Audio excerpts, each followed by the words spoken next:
Recording in progress.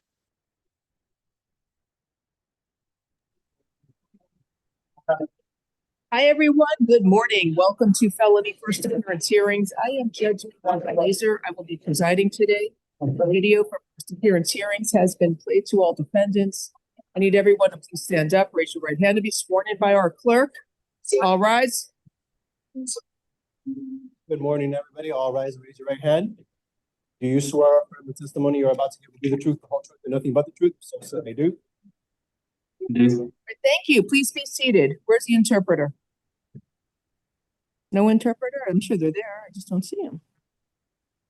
No interpreter? Okay, when we get one, we'll swear them in. If there's an interpreter, can you raise your hand, please, on Zoom?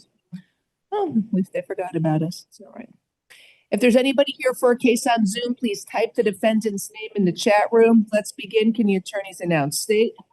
Good morning, Anna Romas on behalf of the state for out-of-state extraditions. Good morning. Nessa Eth on behalf of the state. Good morning. Good morning. Good morning, Your Honor. John Wilson, Assistant Public Defender. Good morning. Let's get started with the out-of-state warrants. Madison Oliver Quash. We have a new case for Willie Diaz Alayo. Does he speak English or Spanish? Video, we need to switch over. And we need to see TGK on Zoom. I don't see it. We'll need a Spanish interpreter. All right, Cian, let's have a seat for a minute. Oh, hold on. I'll be with you in a minute. Need an interpreter. Then we have two cases. 3 cases. Gee whiz. A trifecta. Okay. Trifecta of warrants. Next is Michael Garcia Sanchez. He has 4 cases. Oh my goodness. What is going on here? All right. It's 5 cases, Judge. 5 cases. It's today. I don't know what is it. Spanish interpreter as well, Your Honor. Okay, I'll pass his 5 warrants. Okay, next, Shakira Jones.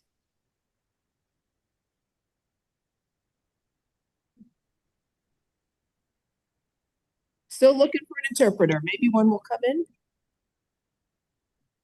Oh. They better send me somebody who speaks quick. Not slow like me.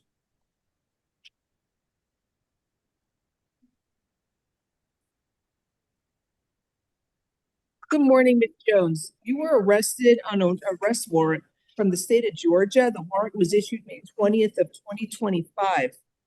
And the charge is larceny theft by conversion.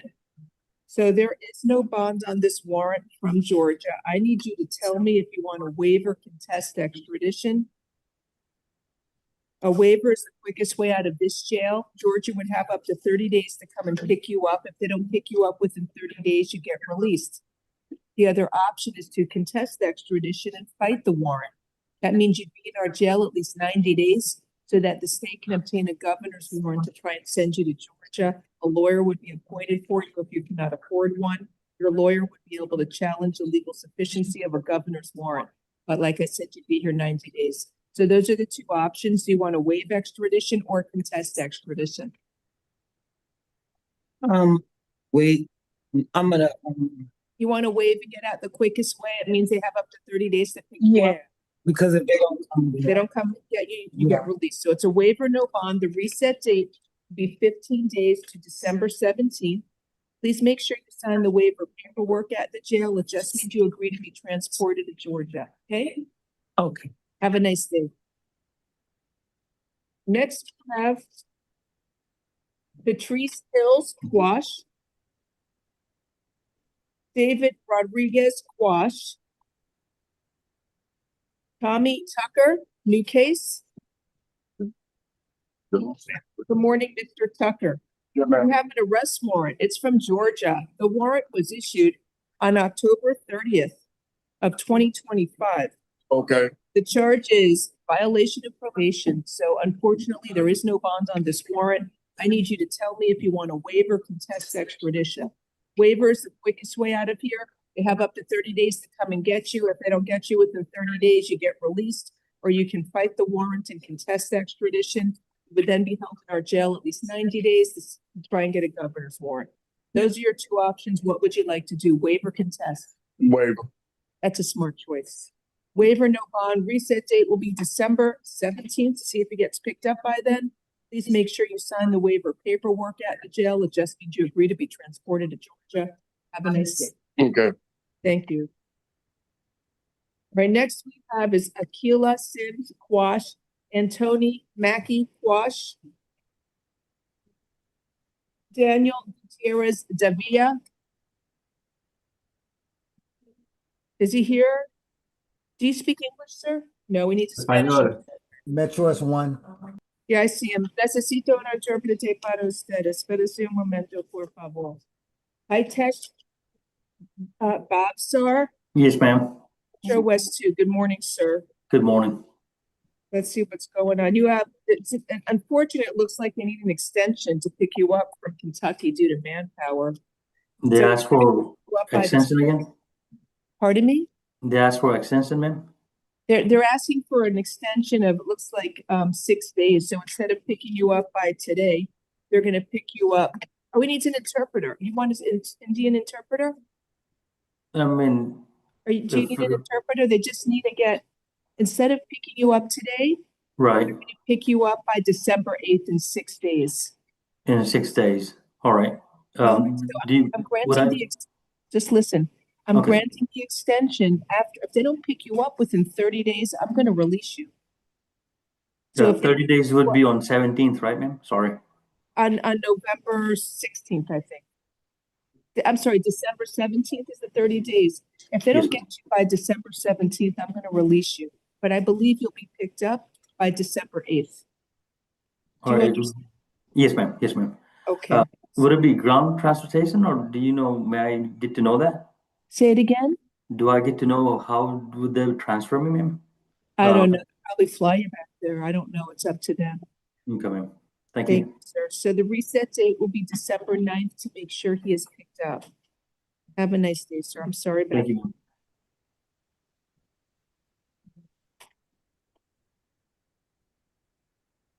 Judge, if you're 8th grade.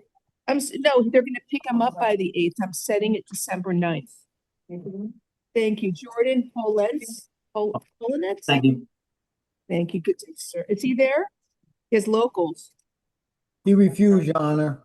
He refused. His locals. Next court date is today. Good. I'm glad he refused. That means the court not here. Reset tomorrow, December 3rd. Where's the interpreter? Any luck? Okay. Keep waiting. In-state warrants. You gotta sit tight, Miss Romas. All right. Juan Sandoval. Does he speak English? I'm gonna try in Spanish. Usted tiene un arrest warrant in Broward County. Okay. It's not good. Good morning, sir. Do you speak English? I do, ma'am. I do. Thank you. Sir, you were arrested on a warrant from Broward County. The warrant was issued December 1st of 2025. And it's a writ of bodily attachment. You owe child support. So I will appoint the public defender's office to represent you on this warrant. The total cash purge is $1,434. And you're able to post that cash. You got to do it at the jail you're at in Miami to get out of jail the quickest way. If you do not have any money to pay this cash purge, you're going to have to wait up to 15 days for Broward County to come pick you up. Your case is reset here December 17th to make sure you either posted your cash purge or were transported to Broward.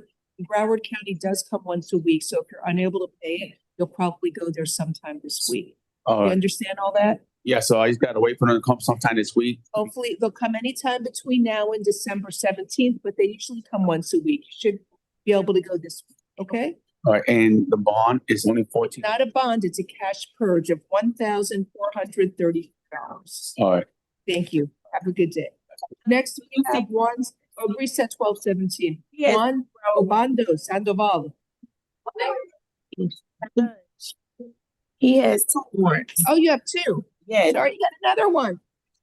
$5,000 bond out of Broward for violation of probation DUI from an underlying DUI. So this one, if you want to post your $5,000 bond, you can. If you don't have any money for a bond, you'll have to wait up to 15 days for Broward to pick you up. This warrant is also reset December 17th. Okay? All right. Thanks. Back to you. Harrell Steins.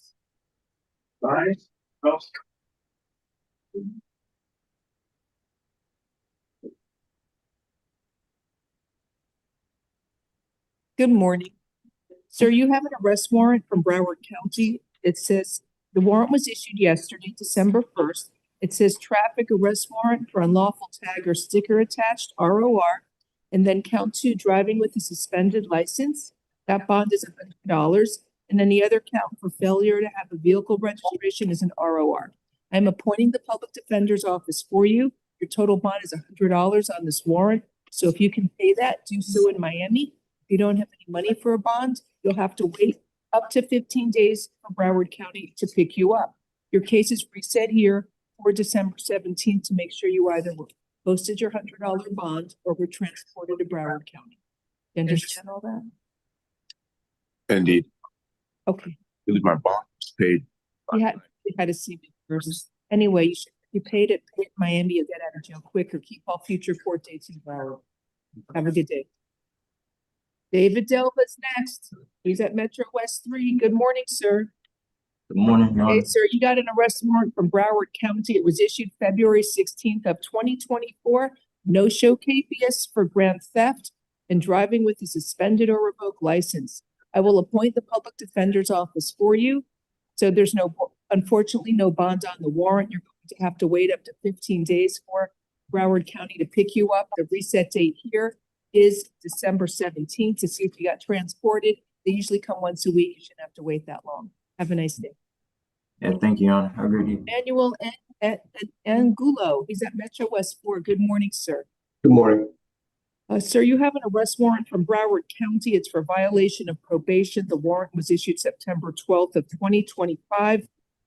And there is no bond on the warrant. Public defender's office is appointed. So you're going to have to wait up to 15 days for Broward to come pick you up. The Your Honor, Yes, sir.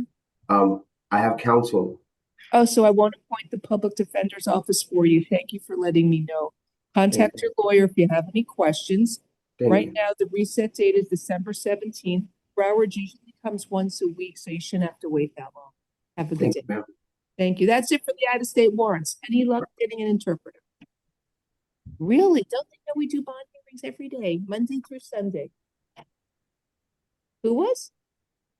Miss Lopez. I hope everything's okay with her. She's a wonderful interpreter. That's okay. Sorry, we have a little delay with the interpreter. The person that was supposed to come isn't here, so we have to wait for somebody else. Hi, Miss Corey. Good morning. Good morning, Rebecca Corey, Assistant Public Defender. Please have my calendar to get started. Thank you.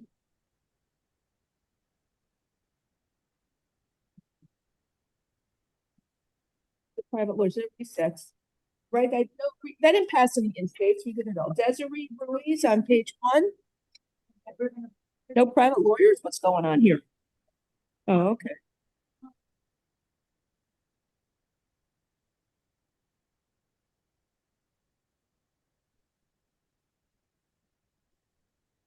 There's a lawyer, Eunice Corbello, but they have not identified who they're here for yet. Okay. That I've seen. Well, I gotta use my psychic abilities to figure it out, which won't go very well here. Where's Desiree Ruiz? Who's the person on Zoom? Where's the villa? For what? Oh, it's ours. We're waiting for the Spanish interpreter. Good morning, Ms. Ruiz. You were arrested for retail theft with a prior conviction and trespass after warning. I will appoint the public defender's office for you. So it's at the Dollar Tree. Right. So You had she 3 was- Slim Slick cigarette lighters and 4 new auto eyeliner containers, value of $9.50. It looks I like she think was so. convicted on August 27th, 2025. It was 2 counts. One was null prost, the other one was a conviction. So here's the judgment. And it was for petty theft with a prior conviction, so it'd make this case a felony. That being said, she may still qualify for our program. What date was that? August what? 27th, 2025, a conviction for petty theft with a prior conviction. Case number, please. It is M25 18966. Thank you. There's probable cause for petty theft with prior conviction, that two or more convictions. You are ordered to stay away from the Dollar Tree store at 1043 West Flagler Street in Miami, Florida. You are not allowed to go to that store. You must stay away from there. Do you understand, ma'am? Yes, ma'am. All right, she has a lot of priors. I would for ask stealing. Judge, Ms. Ruiz currently is homeless. Okay, just because somebody's homeless, a lot of homeless people that do not commit allegedly thefts, and she has a lot of recent ones. It's like a revolving door. I don't have any. State, what do you want? You want me to give one more chance with TAP? Ma'am, you're looking at 5 years in prison now because if you keep stealing, they're gonna charge it as a felony. And you're facing up to 5 years in prison if you keep Right, stealing. and they know her at that store, at that Dollar Tree, so they're gonna call the police if they see her. Stay away from the Dollar Tree store. TAP alternate bond will be $1,500. You have to come back to court for the arraignment. Eric, what's the date, please? And count two. Oh, count two, trespass after warning is $500. You have to come to court for your arraignment on January 2nd at 2026 at 9 a.m. courtroom 2-1. Have a nice day, man.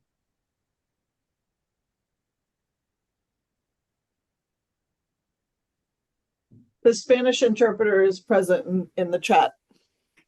Well, can they raise their hands so I know who they are? Thank you, appreciate it. Oh, Miss Diaz is here, wonderful. He's very good. We're gonna need it for the next few cases. Let me do the gentleman on Zoom first. Mr. Gutierrez de Villa. Hello, Miss Diaz, good morning. Yeah. So glad you're here. I have to swear you in. Good morning, Your Honor. Thank you for filling in. Raise your right hand, please. Have you been sworn in today? I have not. Or do you swear or affirm you will translate from English to Spanish, Spanish to English to the best of your abilities? If so, state I do. I do, Erilyn Diaz, certified Spanish interpreter. Thank you. Good morning. Good All right, so we're going to deal first with Mr. Daniel Gutierrez de Villa. He's on Zoom. Good morning, sir. Metro West 1. Buenos días, señor Gutiérrez Dávila. Yo le voy a servir de intérprete. So, sir, Sure. you contested extradition on October 31st, and this is the 30-day reset to see if you want to continue to contest extradition or if you want to waive extradition. Bien, señor, usted anteriormente decidió que iba a litigar la extradición. Eso fue el día 31 de octubre y hemos aplazado hasta el día de hoy, 30 días más tarde, para preguntarle a usted si quiere continuar litigando la extradición o quiere renunciar a litigar la extradición. Lo que yo quiero es la autodeportación, salir del país y no volver más. No quiero saber nada de este país, quiero regresar al mío. All I want to do is be deported so that I can leave the country and never come back. I don't want to be in this country anymore. I understand, but first you got to deal with the criminal charges pending against you. You have felonies here in Miami, 2 felony. Is it 2? No, a misdemeanor. A misdemeanor case here in Miami and the arrest warrant from Georgia. Yo entiendo eso, pero de todas maneras primero tiene que lidiar con los cargos penales que tiene en su contra. Tiene delitos menores en Miami y tiene una orden de arresto en Georgia. So if you want to waive extradition, you'll go to Georgia within 30 days after your misdemeanor case is closed. Así que si usted renuncia a litigar la extradición, le enviarían a Georgia dentro de 30 días después de haber cerrado el caso de Miami. It's the quickest way out of this jail. Sería la forma más rápida de salir de esta cárcel. If you want to continue to contest extradition, no problem. The state will get the paperwork together to try and send you to Georgia, and they'll have to do that within the next 60 days. Si usted quiere continuar litigando la extradición, no hay problema, se puede hacer eso, pero tiene que esperar a que los abogados puedan recopilar toda la documentación para que la envíen después a Georgia y tendrán 60 días para eso. Do you want to waive extradition and agree to be sent to Georgia, or can continue to contest extradition and fight the arrest warrant? ¿Usted quiere renunciar a litigar la extradición y aceptar que lo lleven a Georgia o quiere continuar litigando la extradición? Quiero aceptar que me lleven a Georgia. I want to accept to be taken to Georgia. So you want to go the quickest way? Entonces quiero aceptar la forma más rápida. Okay. Yes. That's a smart choice. You get out of here quicker. Does he have an immigration hold, corrections? You don't have any immigration hold. If you want to go back to Nicaragua or whatever country you're from, you go on your own once your cases are over. He has a nice hold, Judge. Oh, he has an immigration hold. I'm sorry. Just Es, he does es have buena, an immigration hold. es una buena decisión y sí tiene una orden de retención de inmigración. why is there no court date on his misdemeanor? M25-26575. What kind of Was- case is that? It was just bound down from a felony yesterday. Corrections, do you know when he might see a judge on that? I don't have that case on the jail card, Judge. M25-26575? Nope. Mr. Wilson, what kind of case is it? Your Honor, it was a felony case. It was just bound down to a misdemeanor yesterday, but they haven't given it a court date yet. What is the charge? Is it battery? Is it resisting? Is it criminal mischief? Traffic? The F25-23795, bound down to misdemeanor charge, and resisting officer without arrest. Okay. I want to tell you. El cargo de delito menor recientemente fue disminuido porque era un delito mayor y se trata de un caso por resistirse a un oficial. It's a resisting an officer without violence? Yes, Judge. Es resistirse a un oficial sin violencia. In discharge of a firearm as well. So we're gonna see if we can get you set sooner. I don't know if you're gonna be able to close it out, but why don't I set his case Friday to see if he's resolved his local case? That will be December 5th. Y además por haber disparado un arma de fuego. Vamos a tratar de poner su caso en agenda antes para ver si lo puede cerrar para irse a Georgia. Pondremos su caso en agenda para el viernes. Mr. Wilson, are you able to reach out to your colleague to see if he can get set before the division judge and try and resolve it? Yes, Your Honor. I'll reach out today. Okay, I'll see you on viernes. Su abogado se va a comunicar con la división a ver si pueden poner su caso en agenda. Nos vemos el viernes. You'll have your local case closed, and make sure you sign the waiver paperwork at the jail. It just means you agree to be transported to Georgia. Have a nice day. Con suerte ya ese día tendrá cerrado su caso local. Asegúrese de firmar toda la documentación para que lo transporten a Georgia. Okay, now the next few cases. Discharge. We have Willie Diaz Palayo. 1, 2, 3, only 3 for him. The other gentleman has what? 4 or 5?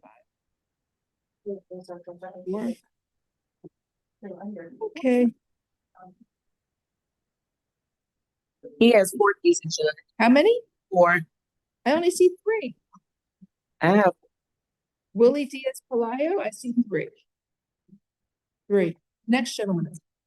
Good morning, sir. You were arrested on 3 arrest warrants from different states in the United States. 3 different states Señor, in our country. lo han arrestado porque tiene 3 órdenes de arresto distintas de 3 estados diferentes en el país. Okay, so you have an arrest warrant from Virginia that was issued November 15th of 2025. Una orden de arresto es del estado de Virginia del 15 de noviembre de The 2025. charge is conspiracy to commit retail theft within, sorry, it says 5,000, I don't know, less than $5,000 within 90 days. Este primer cargo es por confabulación para cometer robo en una tienda, dice de un valor de menos de $5,000 en 90 días. Stealing and stolen property, Comerciar con bienes robados, shoplifting, altering prices of goods, robo en una tienda, alterar los precios de los bienes, grand larceny, latrocinio another count of grand larceny. y un segundo cargo por latrocinio. There is no bond on this arrest warrant from Virginia. La orden de arresto de Virginia no conlleva fianza. You also have another arrest warrant that was issued October 30th, 2025 from the state of Alabama. Tiene otra orden de arresto el 30 de octubre de 2025 del estado de Alabama. The charge is felony organized retail theft. Y el cargo es delito mayor por organizar un fraude para robo en tiendas. There's no bond on this warrant either. Esta orden de arresto tampoco conlleva fianza. And you have a warrant from, another warrant from Alabama. Tiene otra orden de arresto también de Alabama. Or is that the same one? 1 second. No, you have another warrant from, let me figure out where I am. Where's my third one? Let's see. Oh, No, there's esa es another la warrant misma. From Alabama issued October 28th of 2025.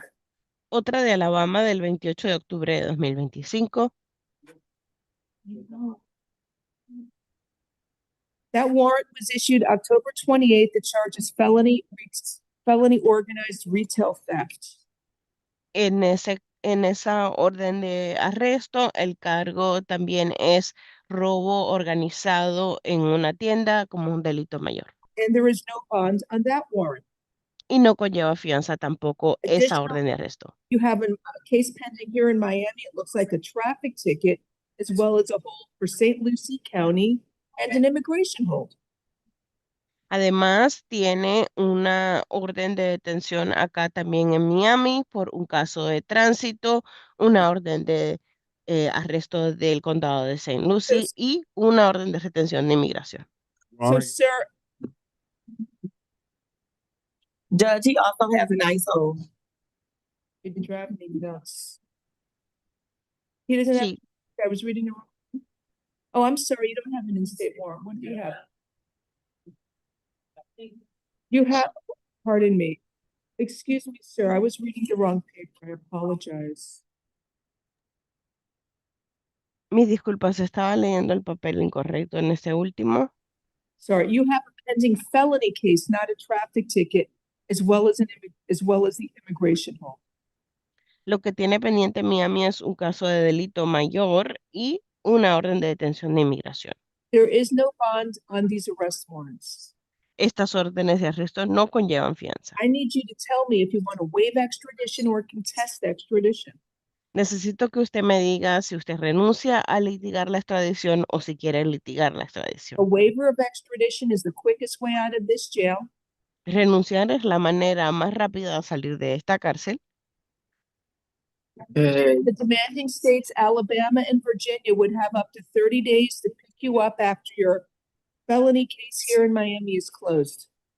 Los estados correspondientes, Alabama y Virginia, tendrían hasta 30 días para venirle a recoger después de que usted cierre su caso de delito mayor acá en Miami. And the immigration hold would follow you to those states. Y la orden de retención de inmigración le sigue para lidiar después de que termine con esos casos de esos estados.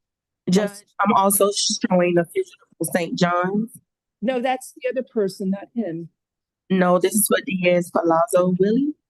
Okay, let me go back to Mike. He also has a hold for St. John's County? Yes, with a bond of $5,000. También tiene una orden de detención del condado de St. John's con fianza de $5,000. You also have a hold from St. John's County. Been very busy. He's 19 and he's from Venezuela. Sí, es una orden de detención del condado de St. John's con una fianza de $5,000. Tiene 19 años de edad, ha estado muy ocupado. So this is what happens. If you want to waive extradition, it's the quickest way out of this jail. That way you can go to St. John's County to deal with your warrant. Then you'll go to Alabama, then you'll go to Virginia, and you can deal with all the warrants. And when all of your criminal cases in this country are closed, you'll have to deal with your immigration.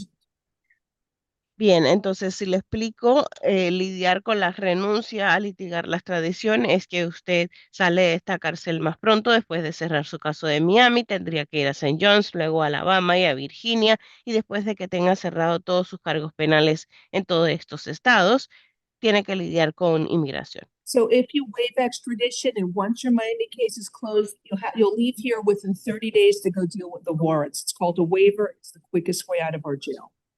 Entonces, si usted renuncia a litigar la extradición, estaría cerrando primero su caso en Miami y luego lo llevarían a lidiar con las demás órdenes de arresto. Eso es lo que se conoce como la renuncia. The other option you have is to contest extradition. That means you want to fight the arrest warrant. You're not fighting the charges, just the paperwork that's identifying you as the person wanted in the other two states, Alabama and Virginia. La otra opción que tiene es litigar la extradición. Ahí no estaría litigando los cargos en su contra, simplemente la documentación que lo identifica a usted como la persona que cometió estos delitos. Con esto tendrían más tiempo en Alabama y en Virginia para tratar de probar quién usted es para luego transportarlo. So if you want to contest extradition, a lawyer will be appointed for you. If you cannot afford one, and your lawyer will be able to challenge the legal sufficiency of a governor's warrant.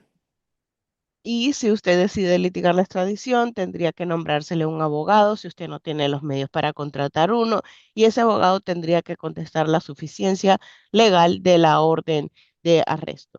But you would be held in our jail at least 90 days so that the state can get the paperwork together and send here to try and send you to those states, Alabama and Virginia. Pero en ese caso tendría que permanecer en esta cárcel al menos 90 días para que su abogado pueda reunir la documentación para ser luego transportado a esos estados. What would you like to do? Do you want to waive extradition and agree to be sent to Alabama and Virginia? Or do you want to contest extradition and fight the arrest warrants? Entonces, ¿qué quiere hacer? ¿Usted quiere renunciar a litigar la extradición y aceptar que le transporten a Alabama y a Virginia, o quiere litigar la extradición y contestar esa orden de arresto? No, quiero renunciar. Quiero ir No, a... I'd like to waive. I'd like to go. That's a smart choice because you get out of our jail quicker. Es una buena decisión porque sale más pronto de nuestra cárcel. Sir, you have under warrant from St. Johns County. I'm told you have a $5,000 bond. En la orden de arresto del condado St. John's, tengo entendido que tiene una fianza de $5,000. If you pay that bond, you may not make it to that court and you may miss your court date because of these warrants. That's just something for you to think about. I don't know, Miss Corey or Mr. Wilson, do you want to tell them what to do or give them Si any? paga esa fianza, después puede ser que no llegue a tiempo a esa audiencia en St. John's porque tiene que lidiar con los otros casos. Los abogados le pueden recomendar qué debe hacer. Are we appointed? On the St. John's warrant, do you have that? You'll be appointed on it when he comes forward. I can wait. Once his felony's closed, we'll deal with the St. John's warrant. How's that? Bien, puedo esperar entonces si no se le ha nombrado abogado de oficio. Una vez cierre su caso de delito mayor, lidiamos con la orden de arresto de St. John's. Please make sure you sign the waiver paperwork at the jail. It just means you agree to be transported to those states once your Miami case is closed and your St. Johns County warrant is closed. Bien, entonces asegúrese de firmar la documentación para la renuncia que le van a entregar en la cárcel. Eso simplemente dice que usted está de acuerdo con que lo transporten a esos estados luego de que cierre su caso de Miami y la detención de St. John's. We're resetting all 3 cases for December 17th to find out what's going on with his open felony case. Judge, he has. Go ahead. Aplazamos los 3 casos hasta el día 17 de diciembre para corroborar si continúan abiertos. What'd you say? He was close to 7 o'clock last night. Not sure why he's not on this morning's calendar, Judge. Say he's coming in the afternoon. He's for sure coming in the afternoon. Corrections? I'm sorry, Ms. Corey. Is the new felony case that he has and he was booked on, is that on calendar? for That's this not on the afternoon? calendar this morning, no. But will it be on this afternoon?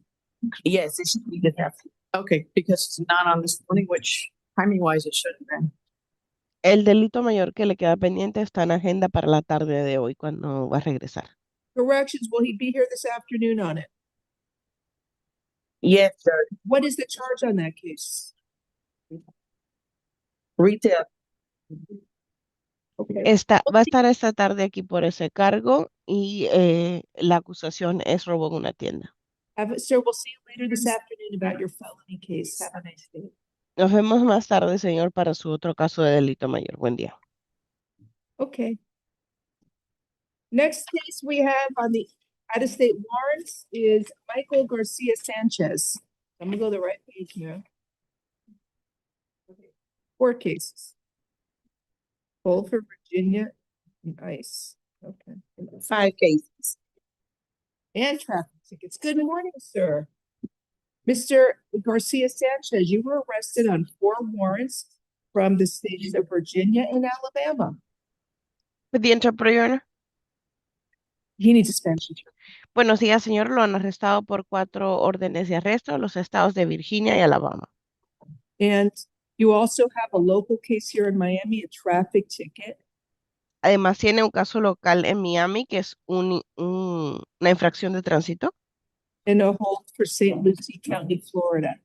Además de una orden de detención del condado de St. Lucie en Florida. So With regard to your warrants from Virginia and Alabama, I need to find out from you if you want to waive extradition or contest extradition. En cuanto a las órdenes de arresto de Virginia y Alabama, necesito que me diga si quiere renunciar a litigar la extradición o si quiere litigar la extradición. A waiver of extradition is the quickest way out of this jail. Renunciar a litigar la extradición es la manera más rápida de salir de esta cárcel. Once your Miami case here is closed, once your traffic ticket is closed, you'd have to go to St. Lucie County and deal with that warrant. And then they'd have up to 30 days to pick you up from Virginia or Alabama.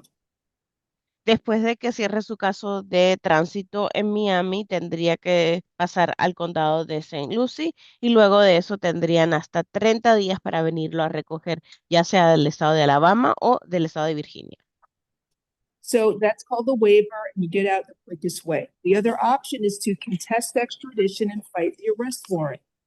Eso es lo que se conoce como una renuncia y es la manera más rápida de salir de esta cárcel. Su otra opción es litigar la extradición. That when you contest extradition, the state would have to obtain the paperwork from the two states, Alabama and Virginia, to try and send you there. And a lawyer will be appointed for you if you cannot afford one. Si usted decide que va a litigar la extradición, el estado tiene que traer la documentación de estos dos estados para intentar probar su identidad en estas órdenes de arresto. Y si usted no tiene los medios para contratar a un abogado, se le nombra un abogado que conteste la suficiencia legal de esa orden de arresto. Okay, and then your lawyer would be able to challenge the legal sufficiency of a governor's warrant, but you would be in our jail at least 90 days so that they can get that paperwork. Entonces, el abogado que se le nombre tendría que litigar la suficiencia legal de esa orden de arresto del gobernador, pero mientras tanto tendría que permanecer al menos 90 días en nuestra cárcel. So those are your two options. What would you like to do? Waive or contest extradition? Esas son sus dos opciones, señor. ¿Qué quiere hacer? ¿Renunciar o litigar la extradición?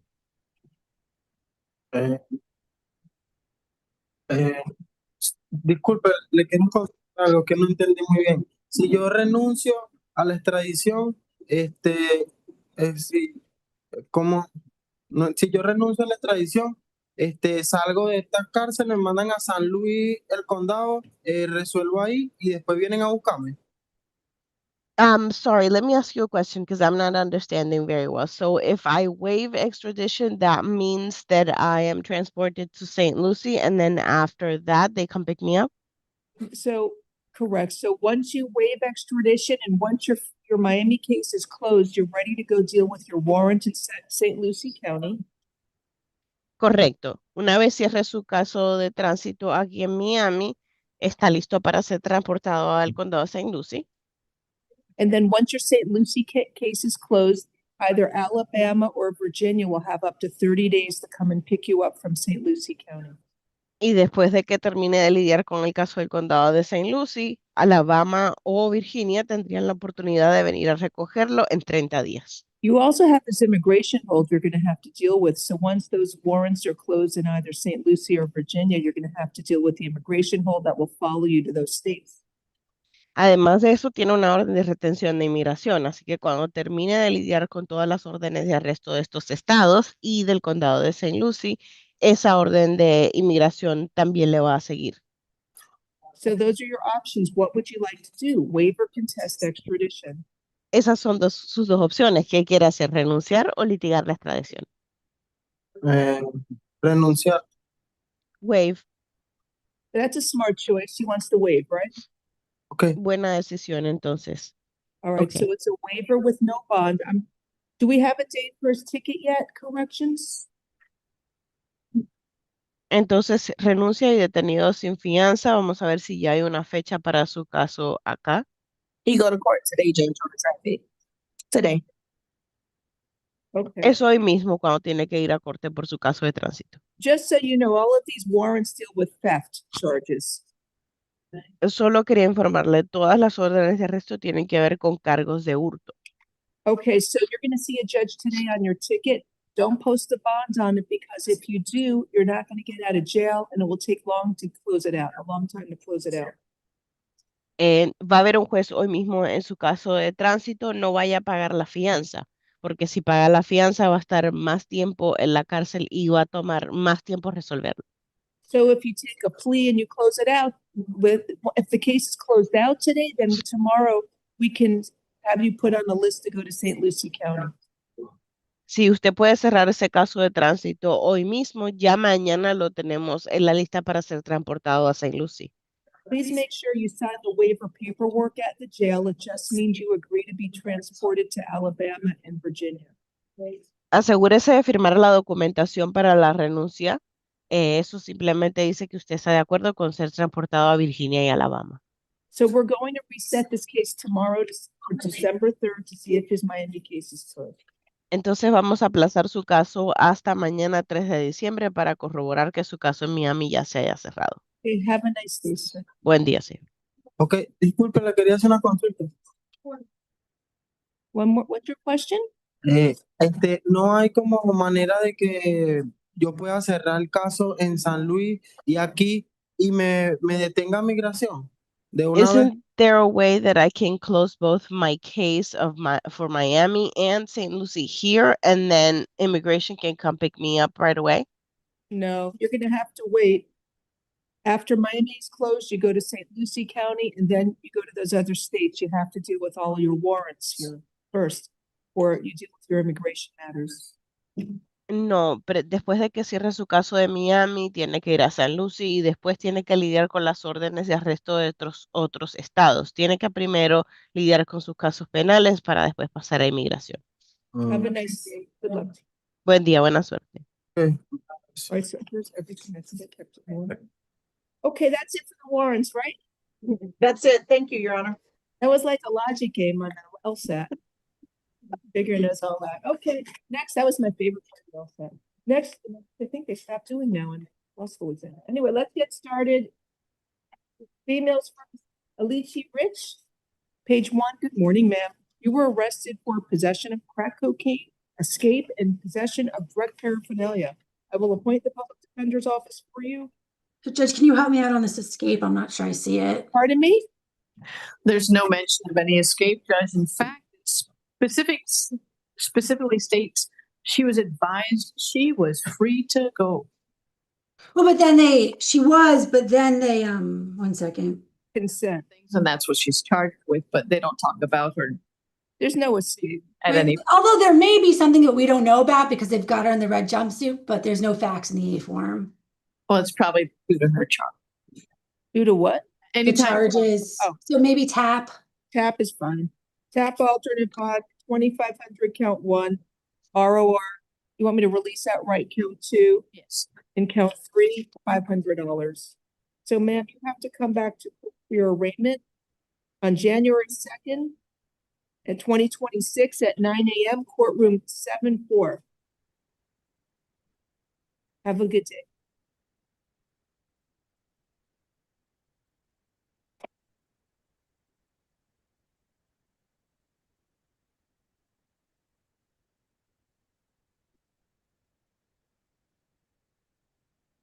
Next is Christina Patton.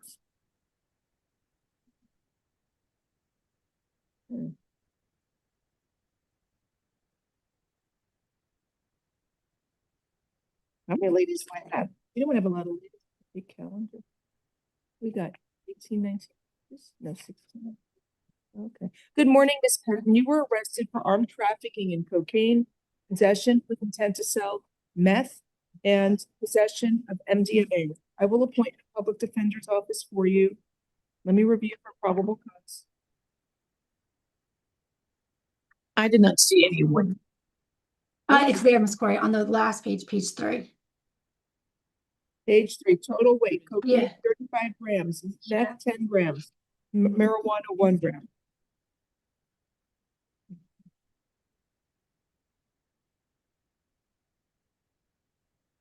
So she's the front passenger. Right. It looks like a buyer went into the car. There's a transaction. They stopped the vehicle. She's the front passenger. Inside of the glove compartments were the majority of the guns. There was gear shift. There was some marijuana cigarettes, center console, $102. And then there was a gun on the front passenger There's floorboard. probable cause for the armed trafficking in cocaine. Count one, Ms. Corey, anything else? Judge, they're saying that the items were found in the glove compartment. Mm-hmm. And the gun was in the center pocket. Nothing indicating that she was aware of what was in the glove compartment. She's sitting in front of her. Well, It looks like somebody came into the car and there was a transaction. I somebody can't hear you. I'm missing out on something good. But Judge, Very animated. I didn't hear you. that would be disrespectful, Judge, to be searching around in somebody's car when you're a passenger. I don't know if anybody you've given a ride to, if they start searching your glove compartment and looking inside, I think you would find that quite disrespectful, Judge, as not part of their purview. But there was a sale of drugs in the state. Let me hear you. Right, so somebody, it appears that somebody goes into the car to buy drugs. And then it's right in front of her in the glove compartment. There's also some MDMA in her purse, the marijuana cigarettes on the gear shift, the money in the center console, and the gun right in front of her.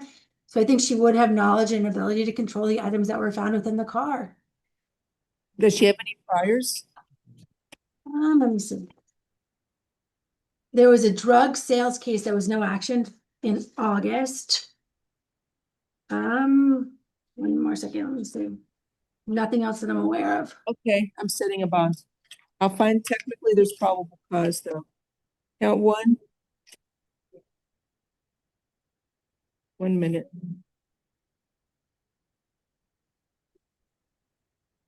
Well, where she was taken into custody, there was a baggie of MDMA and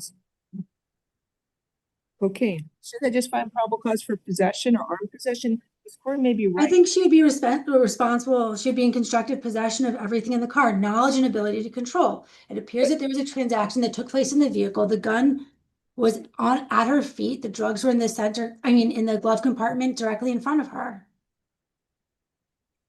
Judge, just having a baggie of each in her possession, it looks like she's a user, Judge, not a dealer. So there's probable cause technically for armed possession of cocaine and armed possession of the meth. I'll buy your arm, Ms. Court.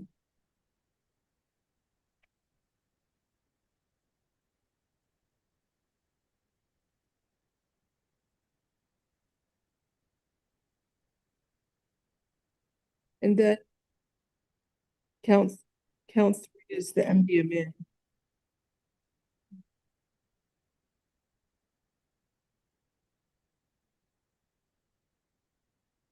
What's is MDMA? Oh, I'm sorry.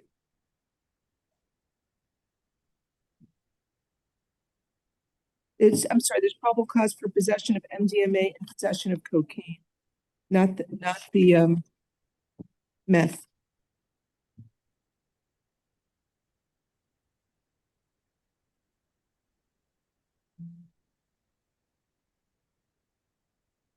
So I'll set a bond. Count 1 will be $2,500. Count 2 is 20. Count 2 is no probable cause. You want $1 on that or Release. is that right? Count 3 is $2,500. Have a nice day. It is over state's objection. Okay. Next, we have Katrina Burden, page 1. You know, he should have stuck around and would have done this case before. Before it got started, after the extradition, whatever. He has other cases to go.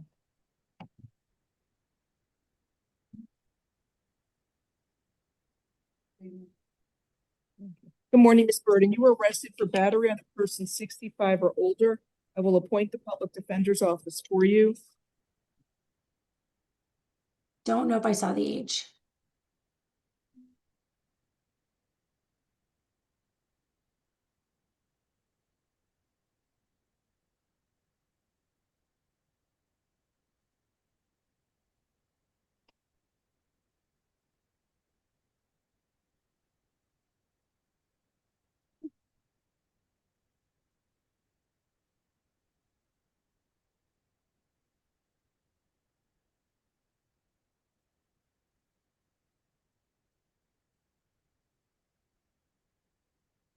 Probable cause for battery. She's a signal what? 300, priors. Oh, a couple batteries, no Maybe act put her on house arrest. She's got a lot of prior domestic violence arrests. for pushing somebody. Ma'am, you are ordered to stay away from Curtis Booker, the alleged victim. No contact with the victim, either directly, indirectly, in person, in writing, by telephone, or through third parties. No contact with the victim through social media or other electronic means. You must stay at least 500 feet away from the victim, his home and school and place of employment at all times. Do not engage in any criminal activity. Do not use or possess illegal drugs. Do not use, purchase, possess, or carry a firearm, gun, weapon, or ammunition. You must immediately surrender any firearms, ammunition, and any concealed weapons permits to the nearest police department and follow receipt with the court. You may return to the victim's residence one time only within 48 hours of your release from jail. You must be accompanied by a police officer so that you can retrieve your personal clothing, health items, medication, personal and business-related paperwork, and work tools. If you go to the victim's home without the police, or if you stay there, you will be arrested. You understand the stay away order, ma'am? Yes, thank you. I really can't give a pretrial. You want house arrest or just a straight bond? She does not have funds. Pardon? Let me see. She has somewhere else she can stay? She does, Judge. Instead of putting her on house arrest, would you All right. see if we can get her into a hospital if you want to pretrial? That would Judge? be good, Judge, if she needs to I'm be okay. stabilized. I'm actually okay with pretrial. You're okay with it? Judge, I'm afraid she's gonna go back there, and if she's having a mental health crisis, She having a mental health crisis? I mean, if she needs to be stabilized, I think that would probably be for the best. Thank you.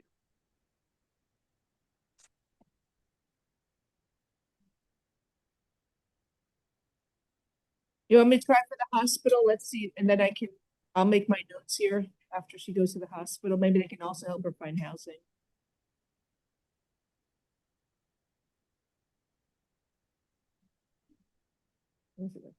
Well,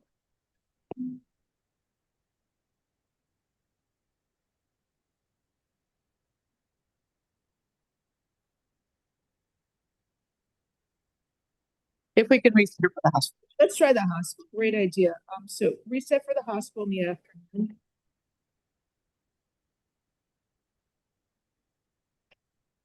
All right, thank you. See you later. Next is Tanika Coombs on page 2.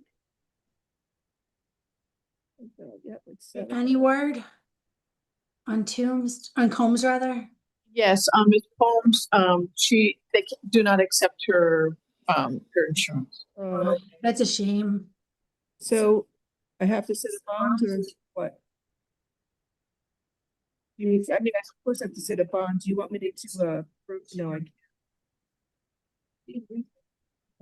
I mean, they're very serious charges. Yeah.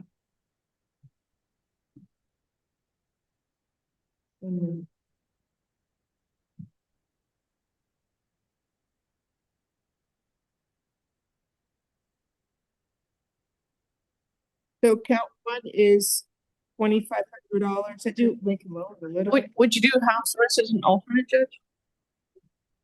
If she can. State position. Clearly there's mental health issues. Up to you, Judge. Pardon me? Clearly there's mental health issues. Up to you, Judge. I don't know if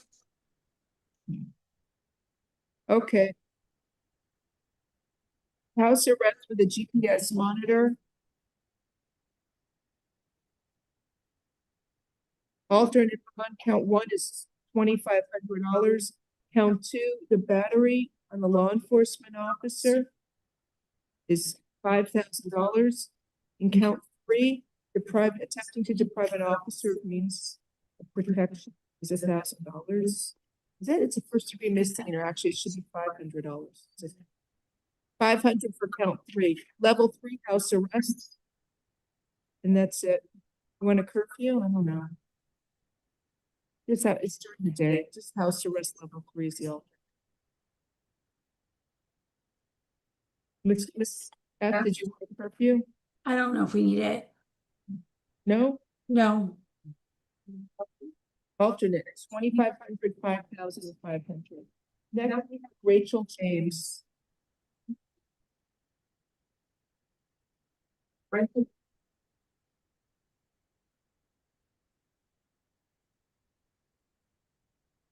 Good morning. 1 second, please. I'm trying to sign in my orders. Ms. James, you were arrested for battery on an elderly person. I will appoint the public defender's office for you. Give me a moment to review paperwork.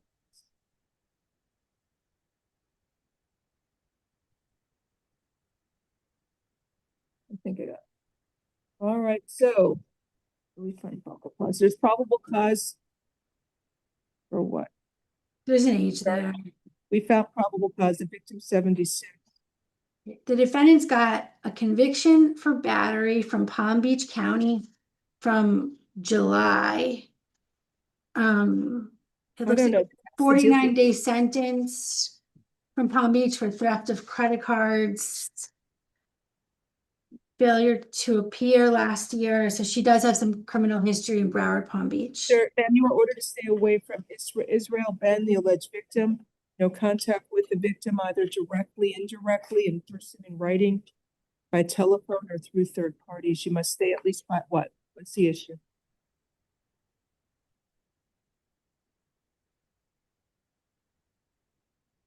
I know we can't place you were. What's the one? Judge, apparently she has a private attorney, Chrissy Casabon. Christy Casabon, lawyer. I just want to ask, what do I do? Because I'm on probation to this address. You hired her on this case? No, I don't know. I don't know what she's gonna do with me, honestly. What? I don't know what she's gonna do with me. Have you hired her? Have you retained her for this case? Lawyer in general. What? She's my lawyer in general. Lawyer in General. in general. Get her on a lawyer and retainer. That means you're anticipating you're gonna need one. So if she's on probation in another county, this may violate her probation. And I think she may have a duty to report this arrest to the probation officer and maybe change her address if she can't go back to that location if the victim's there. Let me see if we can reach Ms. Casabon.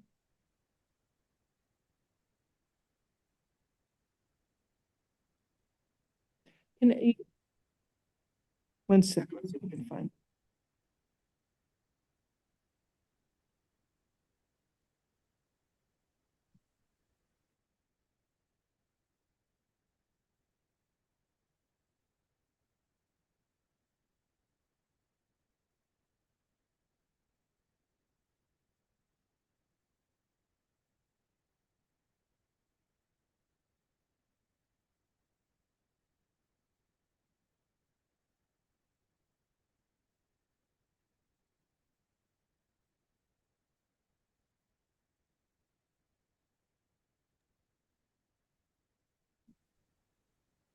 All right, your lawyer's coming down. Ms. Casabon's coming to the courtroom, so just pass her case for a minute, okay?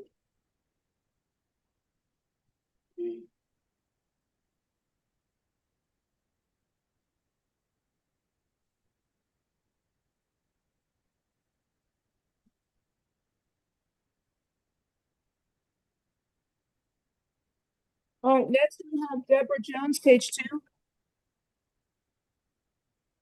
Pre-trial should be good. Good morning, Ms. Jones. Ma'am, you were arrested for possession of cocaine. I will appoint the public defender's office for you. There's probable cause for the charge. Pre-trial services, alternate bonds. $1,500. Have a nice day.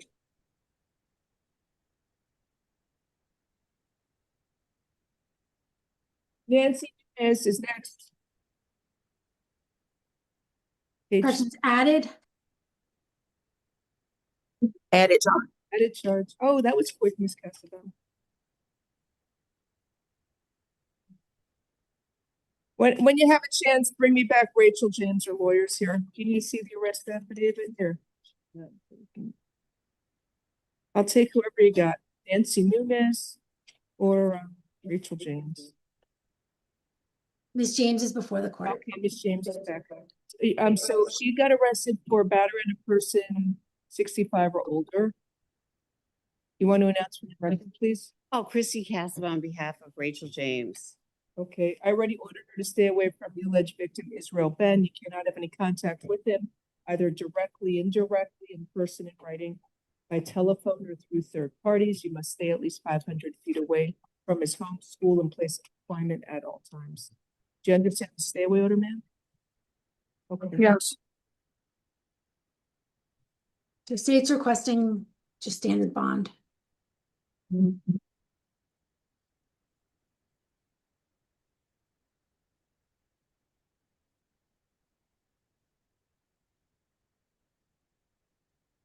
Does she have a Huh? No, no. Was she on probation in another county? She had some priors out of Broward and Palm Beach. At the Palm Beach, they may put a hold on it, but there's probable cause here. So I'll set a bond.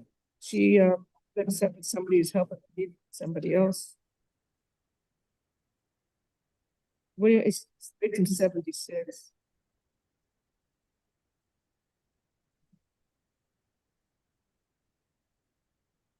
What do you want me to say? Bond? Yes. $100 bond, How much? $2,500. Thank you, Jen. All right, good luck to you. You have a good. Ms. Page, are you able to use the phone? Are you in a special cell? Christy won't let me use the phone at all. They said I was going to kill myself. I didn't say that. I said that I was in pain. I'm withdrawing from my Suboxone, my gabapentin, all of the drugs that they were giving me to be sober. I don't know, but Christy, you know nobody's going to pay my bond right now. So, is there any way that the jail could be put on notice? She's been on Suboxone. She just got out of a drug program. I'm in low. I guess corrections, can you refer her to the clinic again? I know she's being treated because she's got the Corrections, I'm setting her bond at $1,500. Can you see if she can get her medicine, the Suboxone? Maybe, I don't know, she's on a special unit. Good luck to you. Thank you. All right. Okay, Nancy Nunez is next.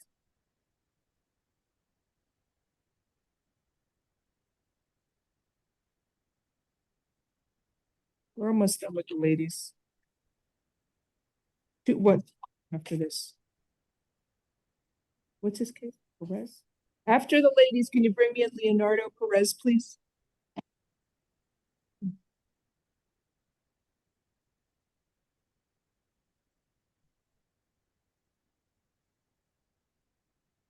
Good morning, ma'am. Ms. Nunez, you were arrested for fraudulent use of personal identification and fraudulent misrepresentation to obtain prescription drugs. This is from July 29th. I will appoint the public defender's office for you. So it looks like she's filling somebody's oxycodone tablets or picked up his oxycodone tablets.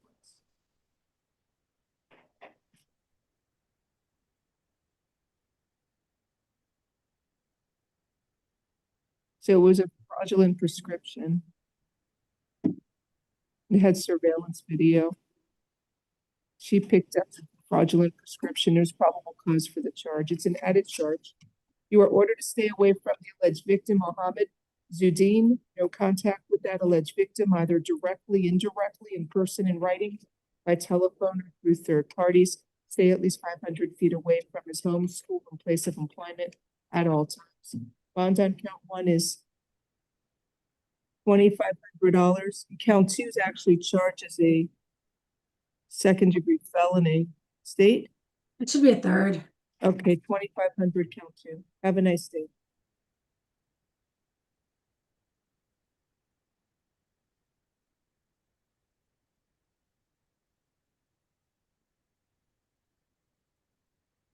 You have Shannon Grog, excuse me. And it's Thank you.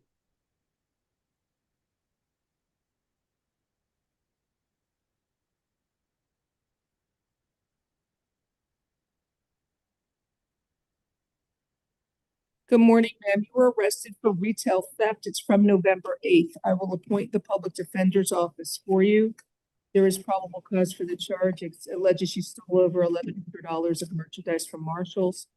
You are ordered to stay away from the Marshall store at 8700 Mills Drive in Miami, Florida. You're not allowed to go to that Marshall store, and you must stay away from there.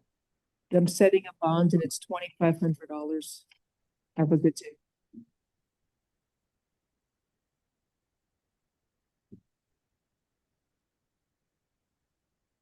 So corrections, you have Leonardo Perez on page 7 for private attorney, The assistant, the interpreter. Spanish. Yes, ma'am. He's here.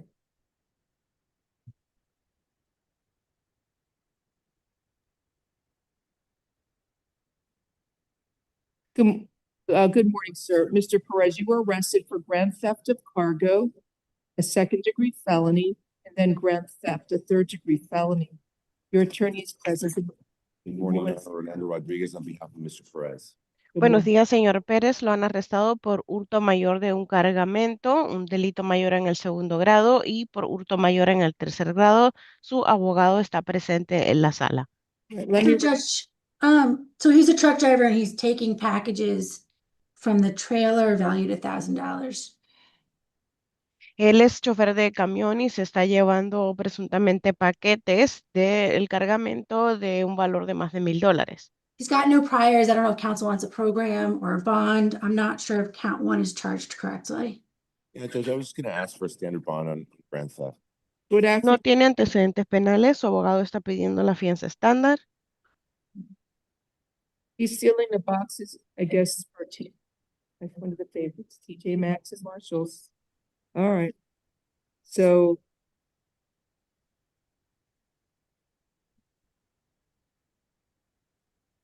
they did a search of his tractor, revealed several items belonging to this. And then the items discovered in trail were consistent with items removed from the boxes. Registraron el camión y encontraron que tenía los artículos sacados dentro de las cajas. I think count 2 should be grand theft of cargo, a third-degree felony, though they didn't have the value. They actually, you want me to reset it? I don't see it. No. I mean, it's clear. It says about $1,000 worth of property. So a $2,500 bond is good. Sir, you are ordered to stay away from the TJ Maxx Home Goods store at 3809 Northeast 163rd Street in North Miami Beach, Florida. Señor, se le ordena mantenerse alejado de la tienda TJ Maxx localizado en la 3809 del noroeste y 163 calle en North Miami, Florida. So what do you want, I'd split a $2,500 bond between the Okay. two counts. You want me to split them? 1,500 count 1 and $1,000 bond count 2. $1,500 de fianza en el cargo número 1, $1,000 de fianza por el cargo 2. All right, thank you. You have a good lawyer. Listen to what he tells you. Gracias, señor. Tiene buen abogado. Escuche lo que él le aconseje. Thank you, Judge. Thank you, Ms. Seth. Next, I see you have Detective Charles here. So I'm going to call this out of turn, page 5, Tony Prado. He's back. Need something. Okay. You have on Tony Prado, Detective Charles, if you're here and wish to be heard, please raise your hand on Zoom. He's here. I got you.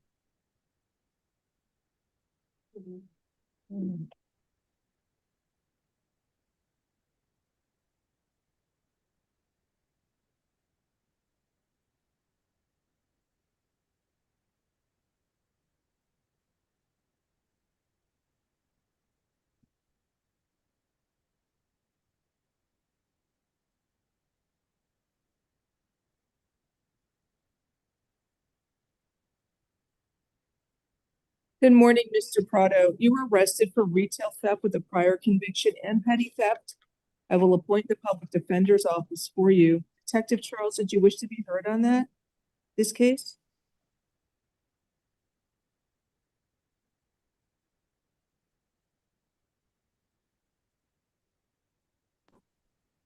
It says prior convictions. I don't see it. It would be petty theft with a prior conviction. Hold on, it does say it gives it gives the 2 case numbers. Yeah, it's the petty theft with the prior conviction. Sir, you are ordered to stay away from the CVS pharmacy store at 306 Lincoln Road in Miami Beach, Florida. You are not allowed to go to that store. You must stay away from that. Do you understand? Oh, Sergeant Rodriguez is here because the text. So Judge, he's got pages and pages of priors. Raise your right hand. Sworn. Do you swear or affirm the testimony you are going to give in this proceeding will be the truth? If so, state I do. I do. Sergeant Melissa Rodriguez, Miami Beach Police Department. Good morning, Sergeant Rodriguez. What did you want to tell us? As you know, Mr. Prado is a habitual offender in our city. Signal 400. He was just recently I can't, convicted. good? Oh, he's a Signal 400. He was just recently convicted in January of this year for committing the same crimes.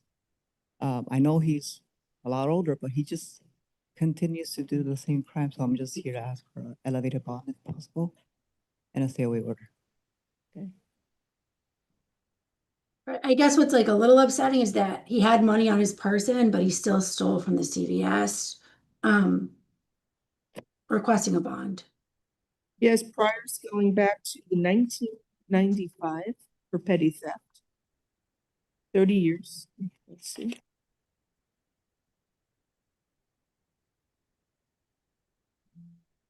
He was also one of our like primary bike thefts, like thieves in our city as well. Yeah, that's not before the court though. But I understand it's a concerning that he keeps going there and stealing. He has money on him that he could use to pay for his $10.08 of merchandise. Ms. Corey, anything you wish to say? No? I can't hear you. Anything you want to say? Judge, Mr. Prado is currently homeless. He's 80 years old. He's lived in the community before I was born. He's not a flight risk from the community, Judge. I'd ask if you would consider the TAP program for him. We're talking about an orange juice and a Hershey's standardized. Sergeant Rodriguez, I don't know if you can hear. I'm standing near you and I can hardly hear you. He's 80 years old. I understand, but he can. I've known him since I started working as a police officer.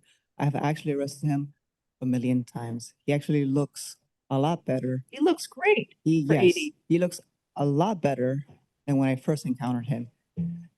This gentleman may be 80, but he is in really good health and he continues to do the same thing, Your Honor. I mean, he was just recently convicted. And he clearly doesn't learn his lesson. And Tony knows him. And he knows all our homeless resource officers. He doesn't want to accept any assistance. And that's what he lives off of, just committing crimes. And he had the money to pay. He just decided to steal. All right. There's probable cause for the charge of petty theft with a prior conviction. That's a third-degree felony. State what bond you want. I know she's asking for Sergeant. So no less than the standard, which would be, I guess, split the bond between the two counts. Setting a bond, count one is $2,000 and count two, petty theft will be $500. I'm splitting them. Good luck to you, sir. Have a nice day. Stay out of that CVS at 3. Probably should stay away from all the CVSs in Miami Beach, but stay away from the CVS at 306 Lincoln Road in Miami Beach, Florida. Good day, sir. Judge. Thank you. Next case, out of church for a victim, Enrique Medeiros, page 10.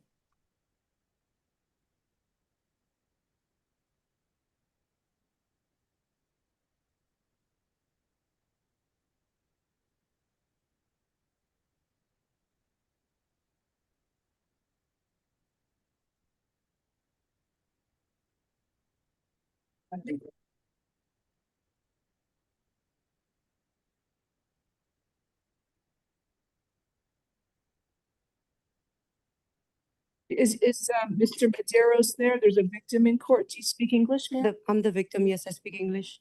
Good morning. Morning. Please raise your right hand. Do you swear or affirm the testimony you're going to give in this proceeding will be the truth? If so, state I do. I do. Thank you. Good morning, Mr. Medeiros. Do you speak English? Yes, Your Honor. Thank you, sir. You were arrested for battery with a prior conviction. It's from September 19th of 2025. I will appoint the public defender's office for you. The victim, alleged victims in court, what is your name, ma'am? Amor Santana? Miss Santana, are you afraid of Enrique Medeiros? No, ma'am, I'm not. Do you want the court to order him to stay away from you? No, I do not. Has anyone forced you or threatened you to come to court today? No. Make a statement. No. Thank you. State any questions for Miss Santana? No questions. Defense, any questions? No, Judge, thank you.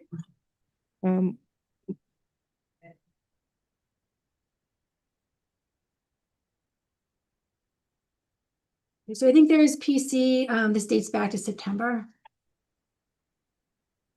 There is probable cause for the charge. Sir, I'm entering a modified stay away order from the alleged victim, Amor Santana. You are allowed to have contact with the alleged victim You are prohibited from being physically threatening or violent towards her in any manner whatsoever. So only friendly, nonviolent contact is permitted. Do you understand, sir? Yes, ma'am. Also, do not engage in any criminal activity. Do not use or possess illegal drugs.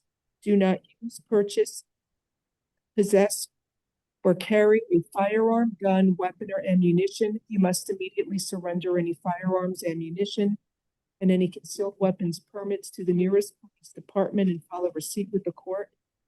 Do you understand the whole entire modified stay away order? Yes, ma'am. Is he eligible for pretrial? Yeah. Pretrial services, alternate bonds will be $1,500. Have a nice day. Thank you for coming. Thank you, ma'am.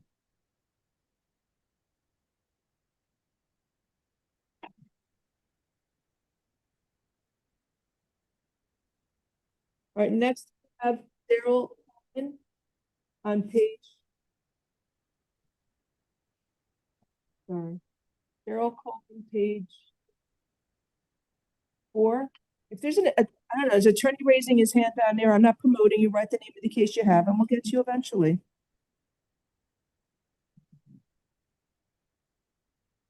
I'm gonna need a case that attorney to have. Mr. Coleman. We already did that, miss. 1 second. Mr. Duarte, that was on the in-state, out-of-state warrants. Mr. Duarte, you're a little late.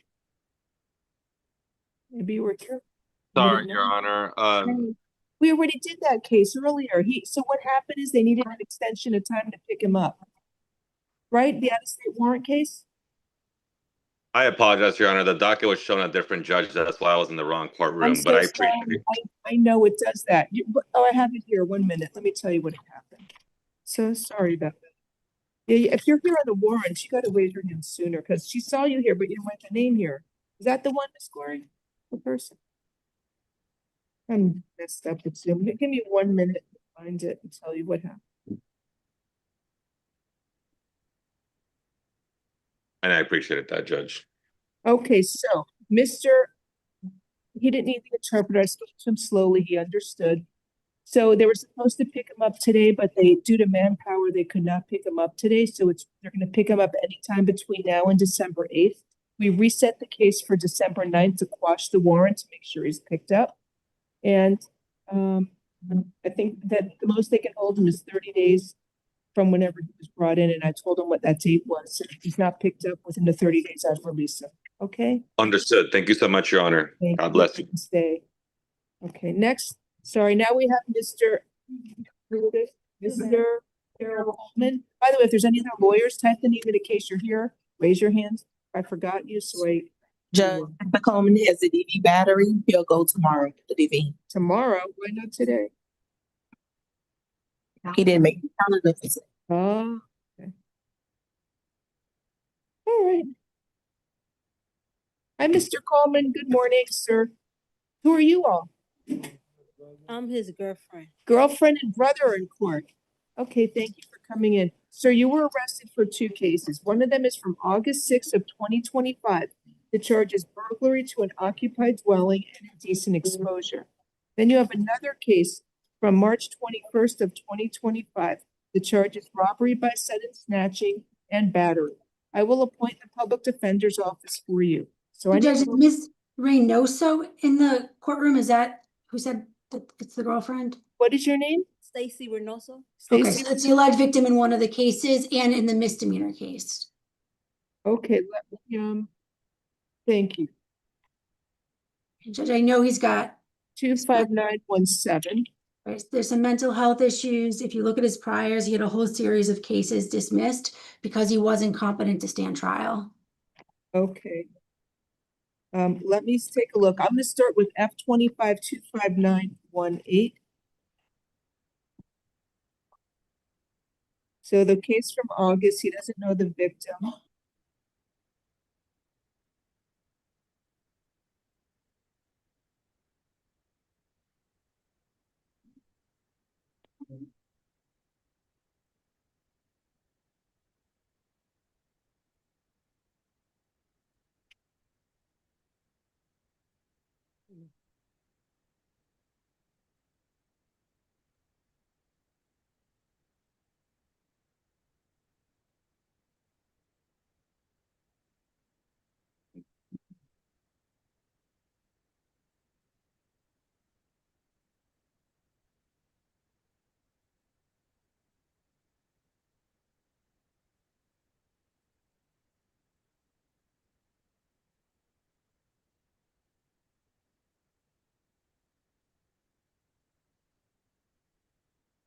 So I guess he keeps going to the victim's property to expose himself and do inappropriate things in front of the victim's window.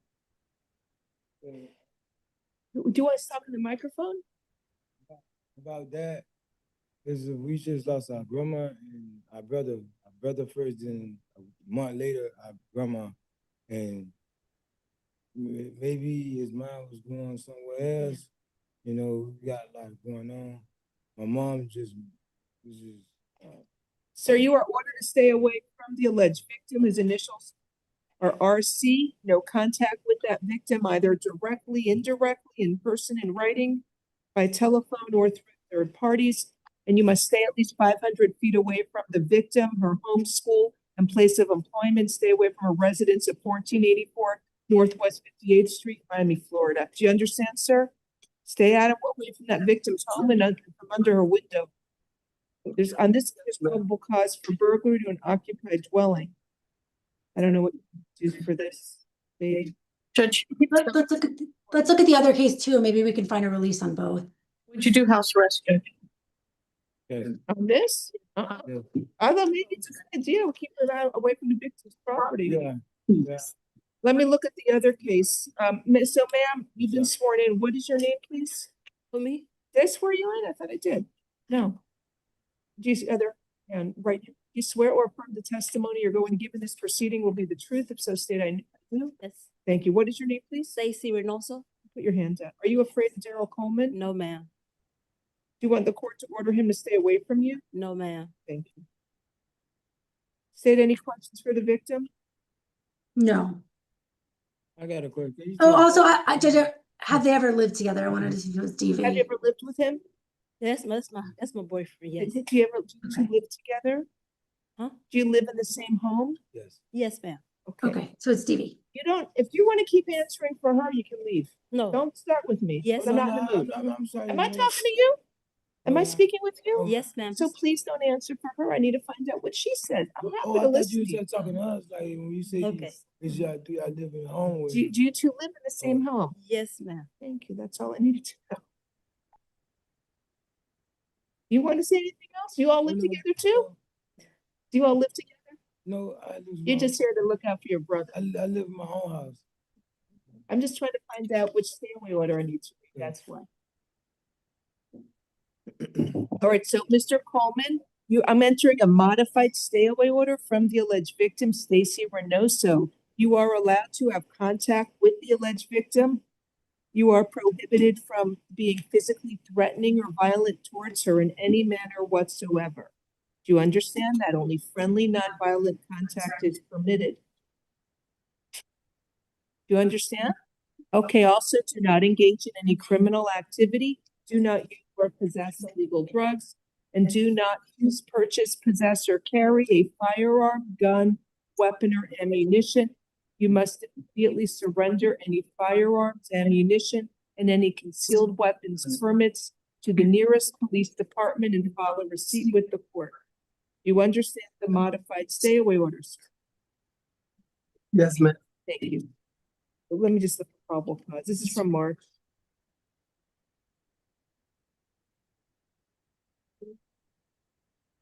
There's probable causes to the charges. Do you want a pretrial? No, I just not pretrial. Not pretrial, house arrest. Yes, Judge. Okay, that's fine.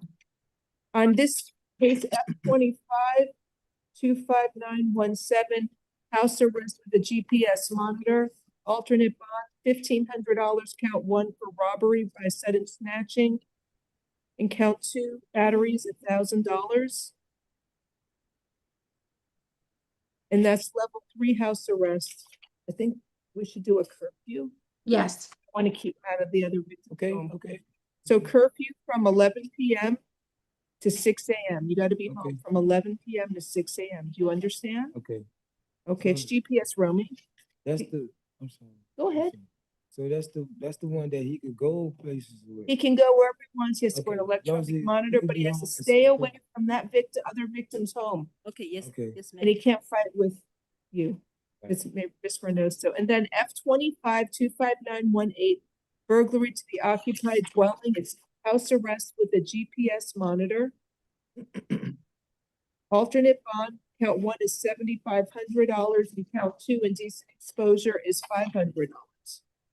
Level 3 house arrest, curfew 11 p.m. to 6 a.m. Do I have any, can I answer any questions for anyone? You can just tell him calm down. Everything will be all right. Can you tell you tell him to calm down? Everything won't be all right. Oh, your brother says be calm, everything will be okay. They're gonna get you out of jail. You may want to have a seat. They have to, where do you want to go for house arrest? Room 222 or have a seat? Go to room 222 and give them information for them for house arrest. Okay, I appreciate it. Thank you. Thank you, gracias. Nice day. Thank you. Thank you, Judge. Mr. Coleman very appreciates it. Thank you.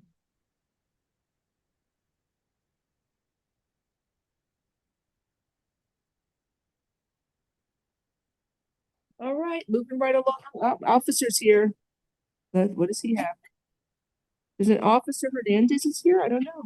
Hopefully he really is an officer and I just promoted him. Yeah, the badge number, it looks legit. Well, unless it's not. You'll know in a minute. Hey, good morning. Can you hear me? What are you here for? Desiree Ruiz. We did that case already, didn't we? Yes. We already did that case. Okay, so that case was already done. Yeah, she got tapped. The alternative program. Maybe they can help her find housing. Right, and we warned her about going back to that Dollar Tree. Yeah, I wanted to get a stay away order for her. We did the stay away order for Dollar Tree. And what about the bond? It was the TAP program, the alternative program with an alternate bond. I don't remember what I did. It was $2,000, so maybe they'll help her get some housing. 1,500 count one and 500 count two. All right. Okay, thank you. Hopefully she stays out of that Dollar Tree. If she gets rearrested, she'll have a felony hold. Hopefully, because she keeps going back to do the same thing. Thank If you. she comes back again, they got in a hold. She didn't have a lot of priors, which is why she got tapped. Okay, thank you. Thank you, Your Honor. Thank you, sir. Okay, next. Who's next? Christopher Brown. He reviewed. All right, let me review.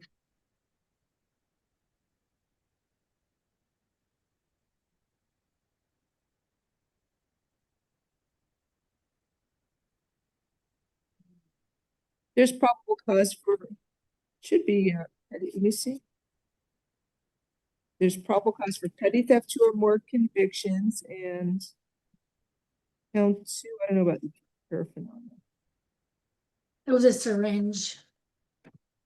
With what? Nothing, Judge. Only probable cause for count 1. Reset it for the afternoon.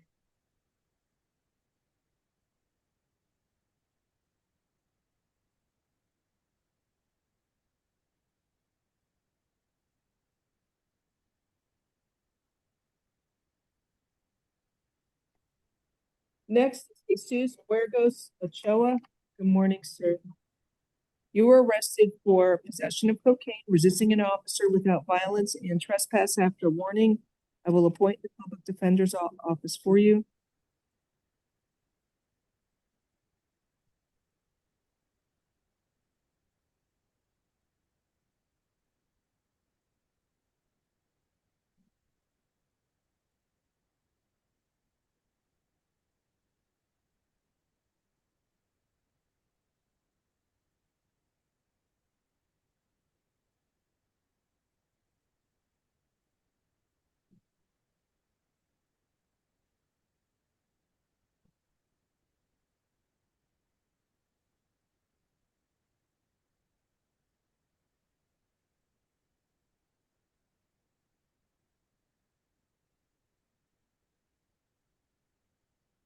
So I don't see the trespass after warning.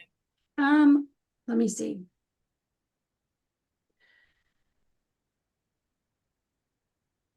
I think It said they would not be conducting business with him because he's screaming and yelling obscenities, threatening to mess people up,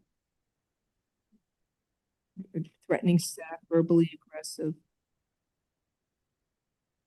He's going to F up the officer. I can assume they don't want him there. I don't know. All right. So he was released from prison back in March. was out of Broward County, 2.5 years in state prison for burglaries, thefts, assault.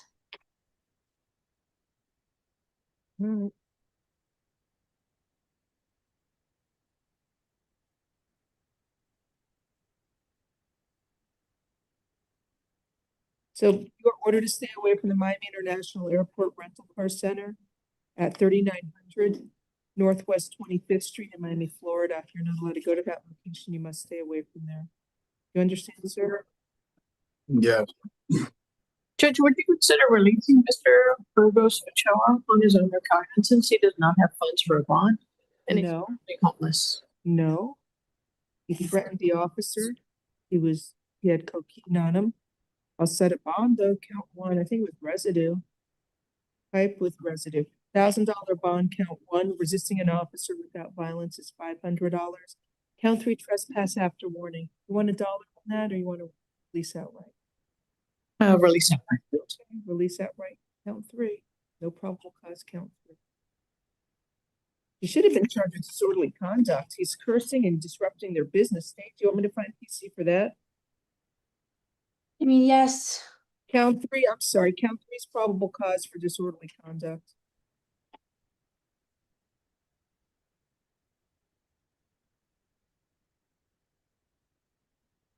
What do you want, 150 or $1? State.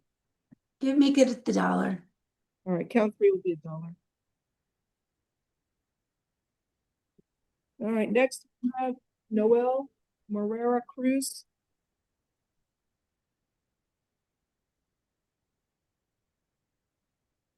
Page 5.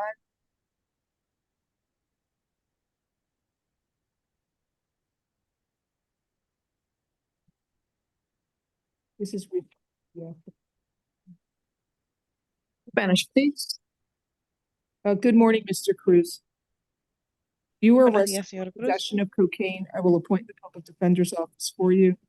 Lo han arrestado por tenencia de cocaína. Le voy a nombrar al abogado de oficio para que lo represente. Sir, how long have you lived in Miami for? ¿Hace cuánto tiempo que vive en Miami, señor? ¿Perdón? 10 años que vivo. 10 years. Pre-trial's good. Pretrial services, alternate bond, $2,500. Have a nice day. Se le concede el programa de servicios previo a juicio para ser liberado sin pagar fianza. Como alternativa, la fianza es de $2,500. Next, we have Jordan Adderley.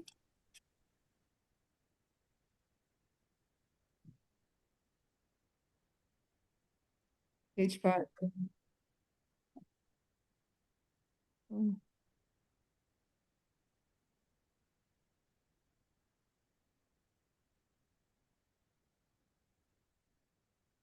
I don't know who's on Zoom. You have to type your name in. I'm not going to promote you, whoever's raising their hand on Zoom for iPhone.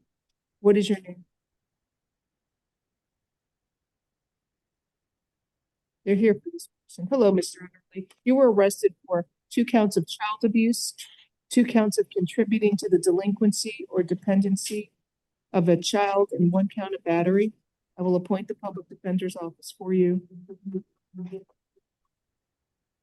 Let me review probable cause. It looks like I'm going to promote one of the alleged victims who's present. Okay. This is from yesterday.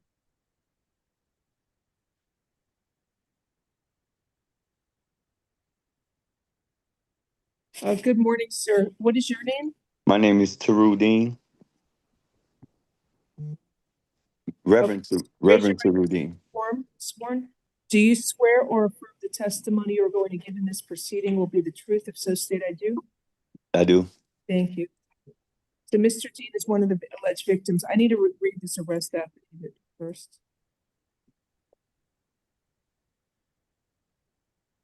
So what is your name? Dean Toru? Yeah, my name is Tarudeen, yes. Tarudeen. Yes. How do you spell your first name? Torudean. Thank you. Just give me a moment. It's rather lengthy.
I had a couple questions for Mr. Dean, Judge, whenever the court's ready. I can't, I gotta read this. It is so poorly written. Do you mind? Sure. Please.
Okay. All right, I had a chance. Go ahead now. You can ask whatever you like. Wait, so, sir, your sons are victims too? Yes. How old are they? Oh, they one of 18, no, 21 and 20, and 19. Okay, so they're adults. Yes. The defendant, it says that he came with 4 other people. Yes, he came. Mr. Adderley came. First time he came by himself. I was outside. He approached me. He assaulted me, and then he went back, and he came with 4 other people. And when he came with, Were yeah, those adults or minors? there was it was two minors and probably 2 adults. 2 minors is 2 adults. Okay, the minors were his. His children, yes, his children. But this is the second time he came. The first time, Your Honor, he came at my son's house at 903 Northwest 15th Street, Florida City, Florida. He came with his 2 daughters to threaten me and to assault me. And then this time, he came to my house 3 times. And at 863 Northwest 9th Avenue, Florida City, he came the first time and assaulted me. And then he came back. When he came back, he brought 4 other people. And then they shot up they shot up the church van and they shot up my wife's food trailer. They shot 7 times. And So I don't have any more questions, but anything you want to tell the judge before the judge sets a bond or release conditions? say it again.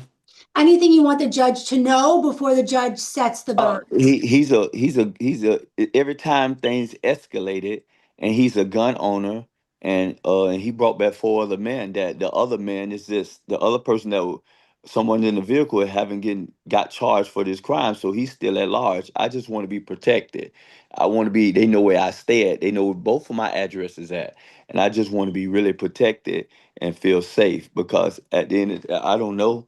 We live a couple miles from each other. I just don't want to walk out the door and something happen and to my son and to my wife. All of us out there when he was shooting. I got bullet holes in my van. So You said you have a church van that got bullet holes in it? yes, man. My church van got bullet hole in it, and my wife's food trailer got a bullet hole in it. And the guy that was in the car, whoever he was, said he gonna come back and he gonna kill us all. And who was driving the car when that person was shooting the gun? Where was he when he was shooting the gun? Mr. Adderley was driving the car. He brought them back. Person shooting the gun from inside the car. We don't know where it come from because we know he a gun owner. We don't know who a gun owner. He's a gun owner too. We don't know until forensic what's the name. But then again, someone is shooting out that vehicle. There was somebody shooting from the car because they found. Yes. Okay, I got it. Any questions, Ms. Corey? No, Judge, I do not have any questions at this time. Mr. Dean, what is the other address? Not the 863 address. What's the other address? The 903 Northwest 15th Street, Florida City, Florida 33034. That's where he came at the first time with his two children. This his two daughters this time. The second time he came with his two sons. The So- third time he came with his two sons. What so he's charged with child abuse. I don't see probable cause for that. So it's because he brought two, all right, if it says that due to the defendant bringing children to fight, the decision to put his minor stepchildren and the other two juvenile male in danger, Yes. not knowing that one of the minor male occupants had a gun on his person. So he brought his kids to cause a fight or to start a fight. And I got all video. I got video. So I make sure the state attorney get videos and things to that nature. So I don't know about the child abuse, but definitely contributing to the delinquency. That would be the delinquency. But where were you and your sons when these bullets were flying? Were you inside the house or outside? No, we was outside of the house. We was really outside, and we was outside. My wife was taking pictures of the vehicle, of the VIN number, of the tag, and then then he turned the corner. Then he would turn the corner. They just started shooting. Pop, pop, pop, pop, pop. My wife had to dive on the ground. We all had to dive on the ground. All of us was out there. Greg was out there. Tyreek was out there. I was out there, and Morgina, my wife, was out there. We all had to dive on the ground. Her charge should have been aggravated assault with a firearm. Yes. So Judge, the arrest form is clear that Mr. Adderley stated he did not know that the other person had a firearm. Mr. Dean is indicating the car had already gone around the corner when shots were fired. There's nothing. Nope.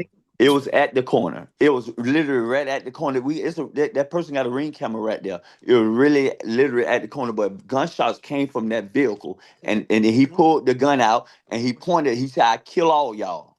And then he jumped in the car. And then when he turned the corner, he started shooting, pop, pop, pop, pop, pop, 7 times. Who said they would kill all of you? This The gentleman that had the car, the gentleman that was in his car, in the backseat of his car, or whatever, his backseat or wherever he got a backseat of the car. He said, "I kill all y'all."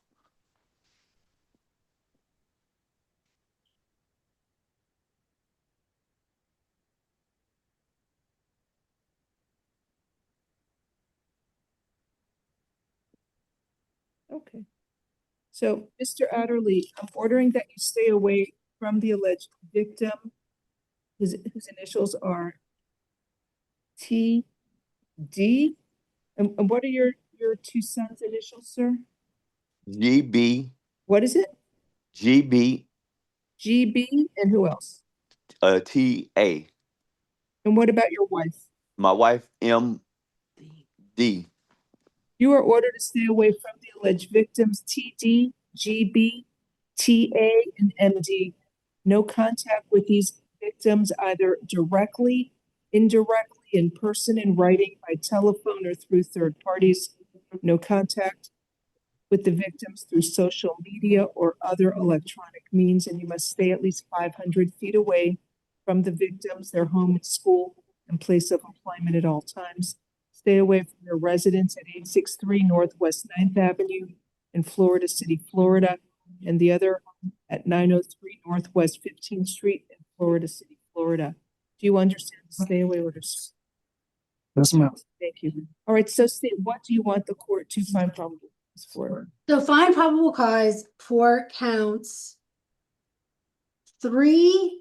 I mean, if your honor RORs 1 and 2, that's fine. Find probable cause. What about throwing or shooting a deadly missile? The problem is according to the A form, it says that the defendant didn't know that the other. What he said.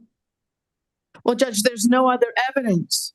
There's a guns coming out of his car after he drove somebody there to go beat him up and say they're going to kill him. Judge, if he's not aware that anyone has a gun, and they're saying, and Mr. Dean is saying that this happened after they were rounding the corner, that this other person apparently had a gun and chose to shoot out. He did not assist in that, Judge. He just assisted to bring his stepsons there to fight.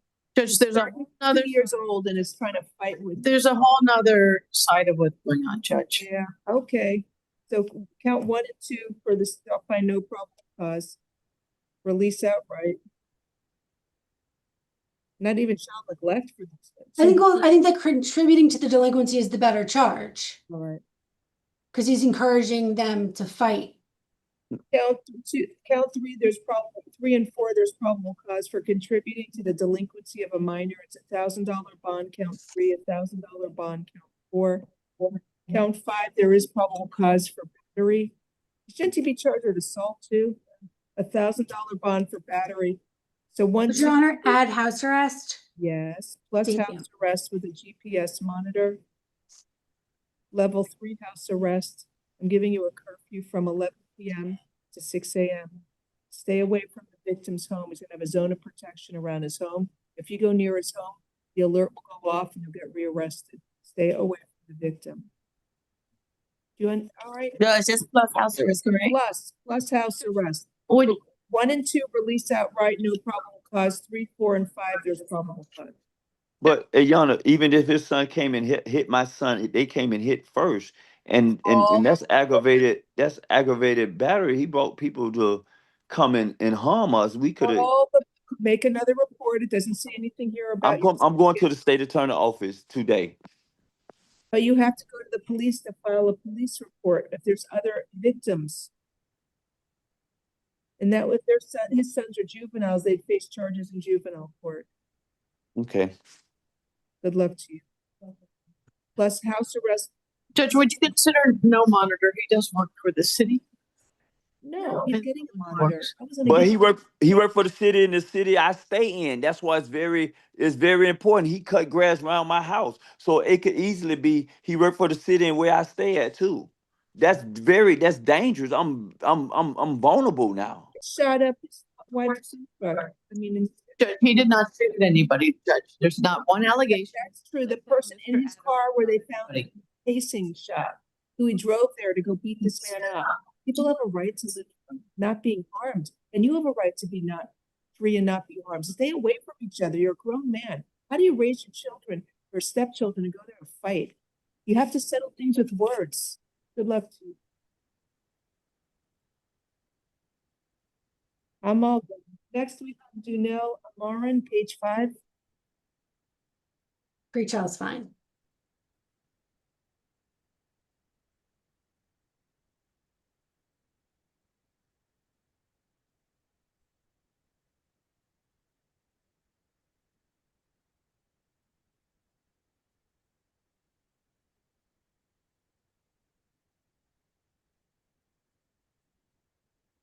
Spanish. Good morning, sir. Mr. Moran, you were arrested for possession of cocaine. I will appoint the public defender's office for you. Buenos días, señor. Lo han arrestado por tenencia de cocaína. Le voy a nombrar al abogado de oficio para que lo represente. How long have you lived in Miami, sir? ¿Hace cuánto tiempo que vive en Miami, señor? Un año y 4 meses. 8 A months. year and 8 months. A year, month? A year and 8 months, right? Un año y 8 meses. Yeah, 1 year and 8 months. State? But pre-child's good. Pretrial services, alternate bond, $2,500. Have a good day. Será liberado bajo el programa como alternativa a la fianza de $2,500. Que tenga buen día. Next, Brandon Jackson, page 6. He's out on new probation of 24, well, 19. Thank you. Hold for the division judge.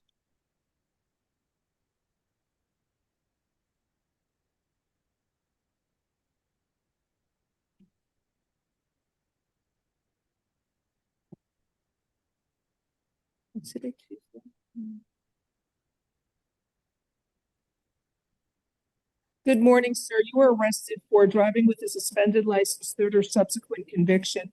I will appoint the public defender's office for you.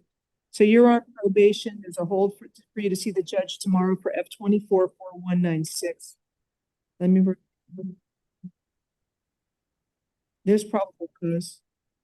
$2,500 bond. We'll see your judge tomorrow. Good day, sir.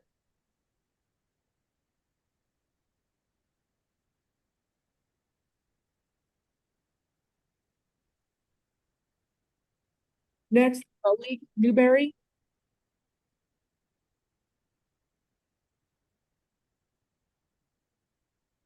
Good morning, sir. Mr. Newberry, you were arrested for two cases. One is possession of, two counts of possession of cocaine, one count of possession of cannabis, and then that's from yesterday, and then another case from November 13th. You're charged with human trafficking. It says conspiracy for human trafficking, attempted robbery by sudden snatching, attempted false imprisonment, and aggravated battery, and also deriving support from proceeds of prostitution and possession or use of an identification to harass someone. I will appoint the public defender's office for you. He received $500. How much? 500. Thank you. Let me review these cases. I'll start with the easy one, the drugs. So it should be an ROR on count number 2.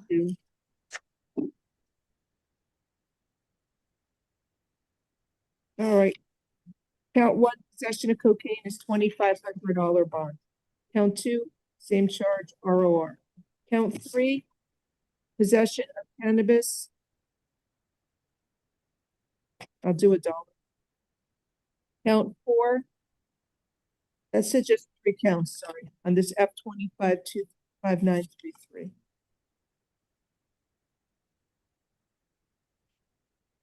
Let me read the other piece now.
All right, had a chance to review the arrest affidavit. Sir, you are ordered to stay away from the alleged victim whose initials are SA.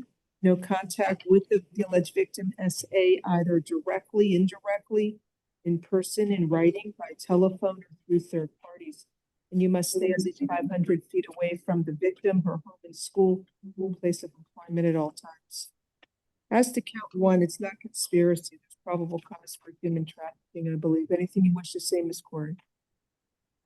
Judge, Mr. Newberry denies these allegations. I don't. The state did file a motion for pretrial detention. So it's alleging he's her pimp. He's holding the victim's identification. He took her money that she loaned him and to gamble, and he lost the money. She won't give him money back. He manages her clients. She's his sex worker. And he keeps all of her identification and social security card.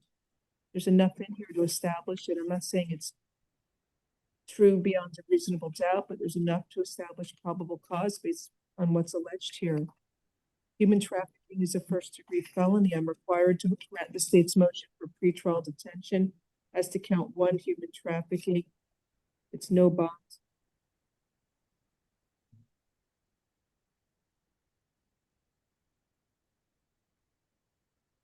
Count two, there is probable cause for, it's not an attempt, he stole her phone, she was able to snatch it back. He should have been charged with kidnapping. It says she finally got out of the car, he dragged her back in, he pulled her hair out of her scalp. Anyway, count two strong arm robbery by sudden snatching is a $2,500 bond.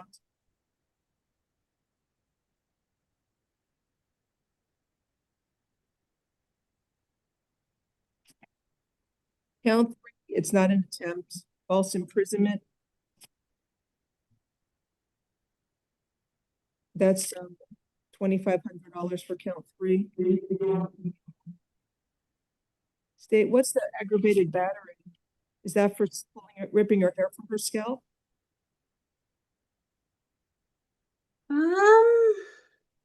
Yeah, I don't see any other battery.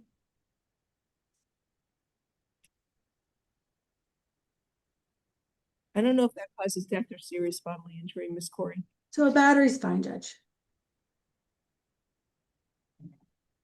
Count four, there's probable cause for battery, and that's $1,000 bond.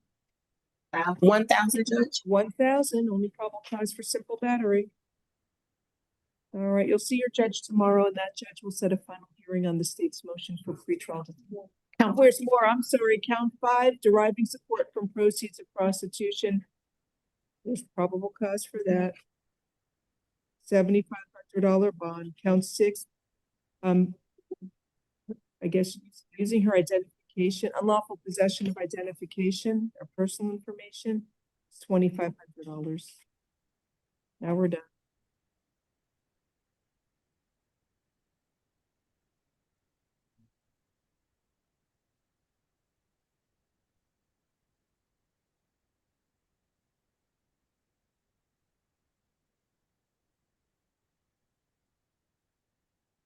Next, we have Angel Perez on page 6.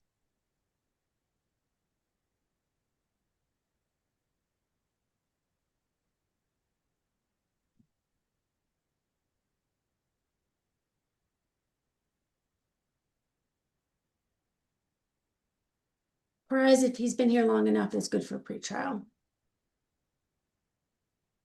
How long? You have Angel Perez, please.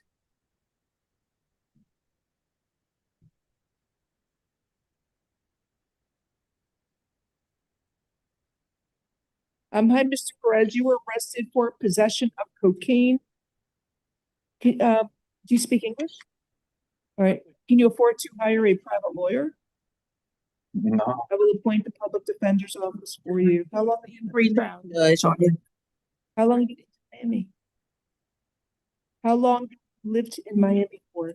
Well, 15, no, 17.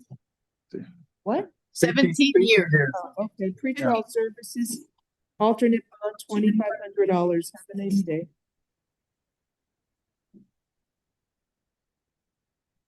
Joel Santiago is next.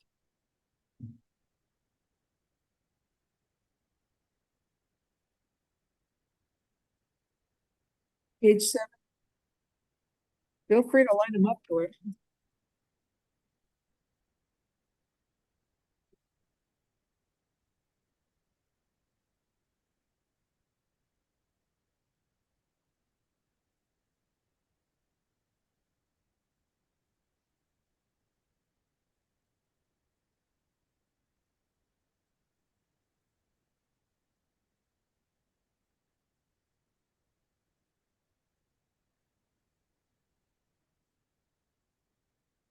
Good morning.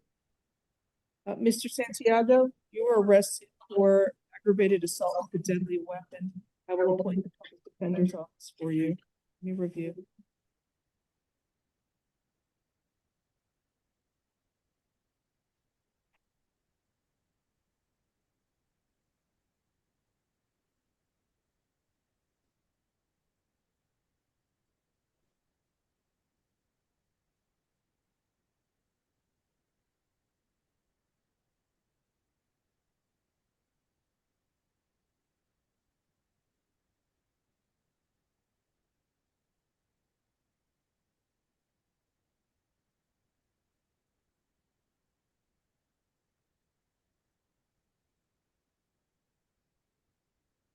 But sir, you are ordered to stay away from the alleged victims, EV and DM. No contact with these alleged victims, either directly, indirectly, in person, in writing, by telephone, or through third parties. And you must stay at least 500 feet away from their home, school, and place of employment at all times. So is it an attempted aggravated battery? It says he was. It's an aggravated assault. I'm sorry, aggravated assault. Yeah. It says he was holding it at his waist, but he was going towards the victim. And flinching, making attempts to get to the victim. And there's probable cause for aggravated assault. Your bond is $5,000. Have a good day.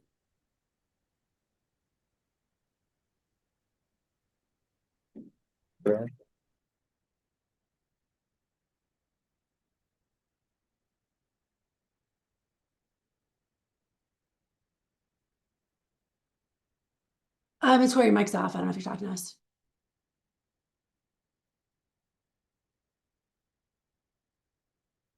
Ms. F, any objection to house arrest? Sorry, I didn't hear Ms. Corey ask for it. He does not have funds for a bond. And I see no All right, I'll defer to the court.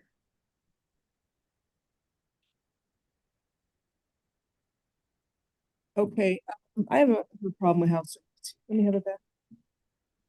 Oh, I have it here. Sir, I'll give you house arrest with a GPS monitor. I'll have it here. House arrest, GPS monitor, alternate bond, $5,000. Level 3 house arrest, curfew 11 p.m. to 6 a.m. That's because he didn't have any priors that I saw here. Have a nice day.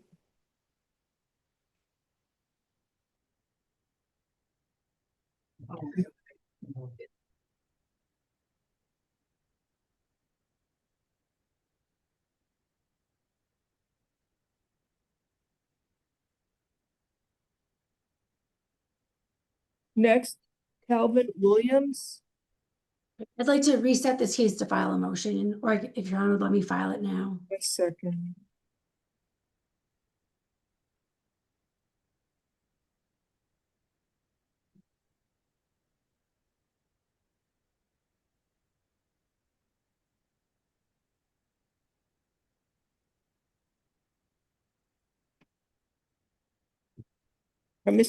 Mr. Calvin, where is he?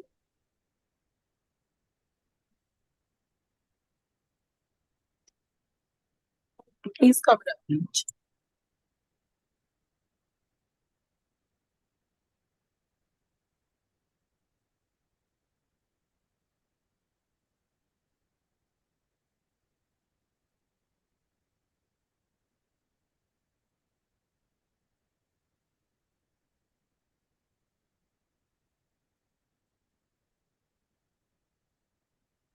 Good morning, Mr. Williams. You were arrested for aggravated battery with a prior conviction and battery. I will appoint the public defender's office for you. So this is a case from November 15th where the victim was stabbed. Just reviewing for probable cause. I think it should be a first-degree felony.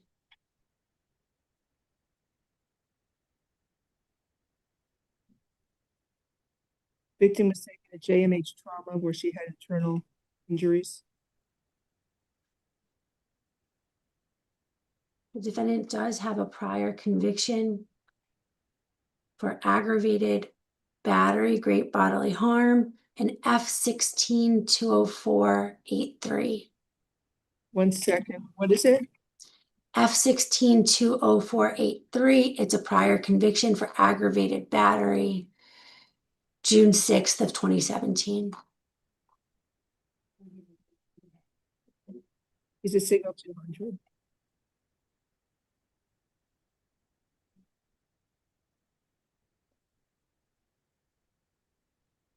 All right. I'm still. You want me to reset this to file a motion or just deal with it now? And I mean, the state is seeking pretrial detention in this case. So however Your Honor wants to do it, I can email it over or we can reset it and I'll file it.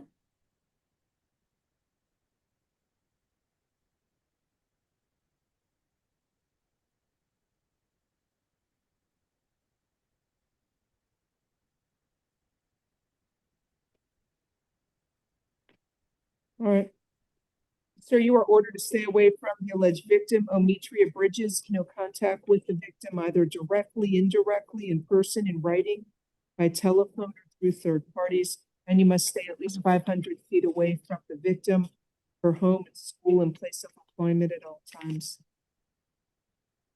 Do you understand the stay away order, sir? Do you understand? Yes, there we are. All right, so count one, there's probable cause for aggravated battery with a deadly weapon causing serious bodily injury, which is a first-degree felony. And so state's filing a motion for pretrial detention pending final hearing. And I'm going to put that and hold you with no bond on count one. Count two, there's probable cause for aggravated battery with a prior conviction. I don't know what bond you want on that. $7,500. $7,500 count two. Well, split it with the battery on count three. It will be $6,500 count two and $1,000 count three. So you're gonna have to go see the judge tomorrow. That judge will set a final hearing on the state's motion for pretrial detention. Ms. Seth, can you run that over here? Or have a run? I can email it or I can bring it over with the afternoon paperwork. What do you want her to do? Email it? What do you want? You want it now or you want to wait? We can send it in the afternoon then. Okay, sounds good. And Judge, for the record, we will be invoking Mr. Williams' right to counsel and his right to remain silent. Thank you.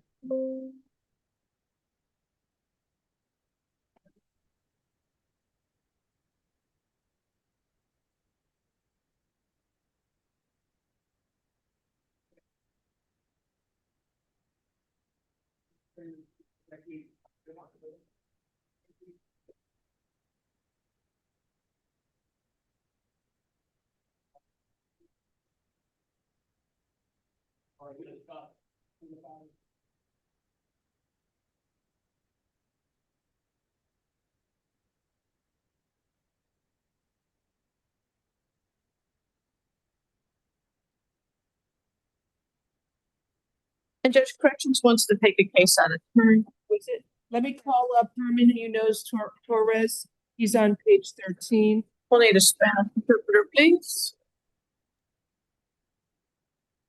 Okay.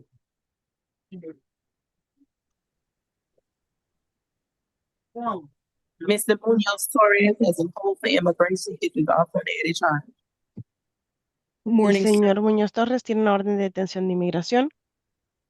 Sir, you were arrested for aggravated battery on a person aged 65 or older, tampering with a victim, and criminal mischief. Señor, lo han arrestado por agresión física con agravantes en contra de una persona mayor de 65 años de edad, tratar de influir a una víctima y daños a la propiedad. This is a case from November 8th. Esto es un caso del 8 de noviembre. I will appoint the public defender's office for you. Voy a nombrarle a la oficina del abogado de oficio para que lo represente. So I don't see the age of the victim. No.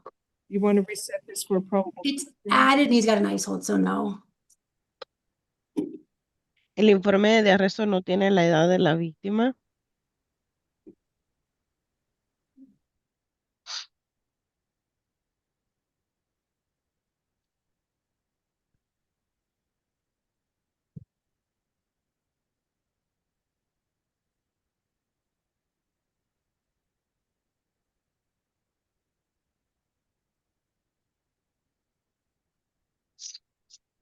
He's a roommate or former roommate. He's upset with the victim for trying to get kicked out of the apartment. Aquí dice que es compañero de piso o era compañero de piso de la víctima y estaba enojado porque él le quería sacar de la casa. You are ordered to stay away from the alleged victim, Juan Montero Avila.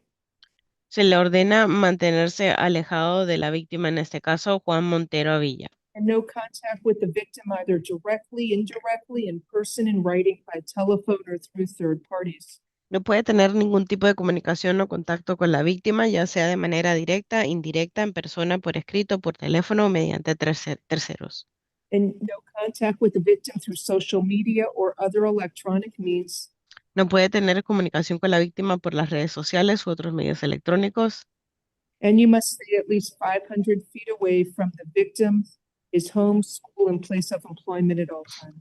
Debe permanecer al menos a 500 pies de la víctima, de su hogar, lugar de estudios y lugar de empleo en todo momento.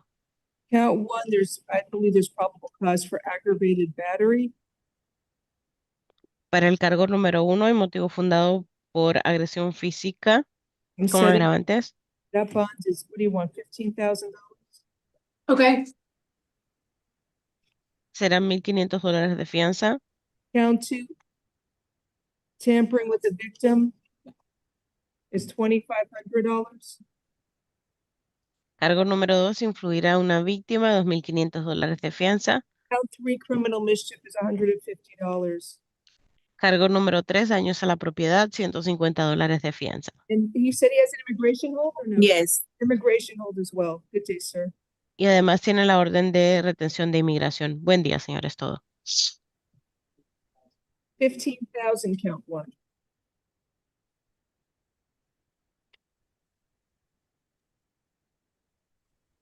Yeah, he's from.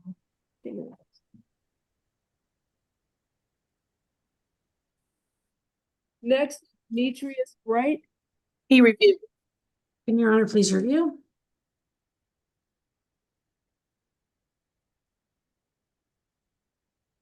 Let me review.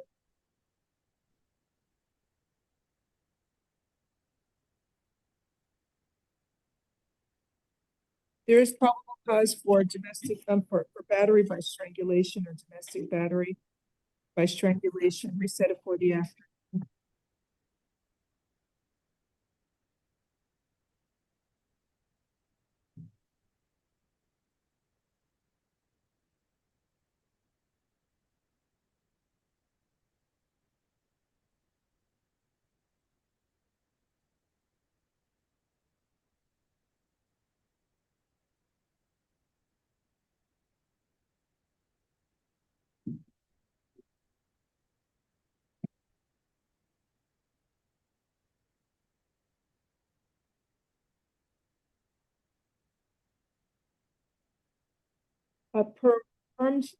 Go out.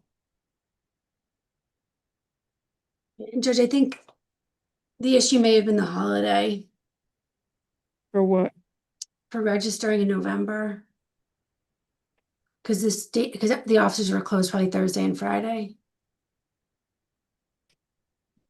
Good morning, sir. You were arrested for failing to register as required by law. I will appoint the public defender's office for you. So in light of the issue, maybe reduce it a little bit.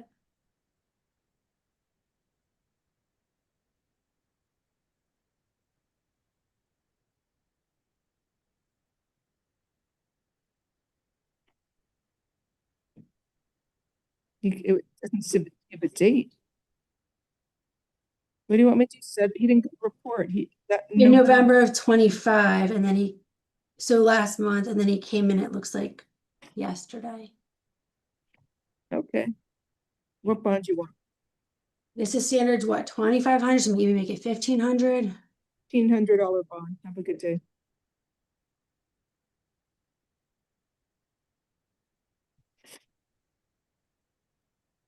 Next is Todd Richards.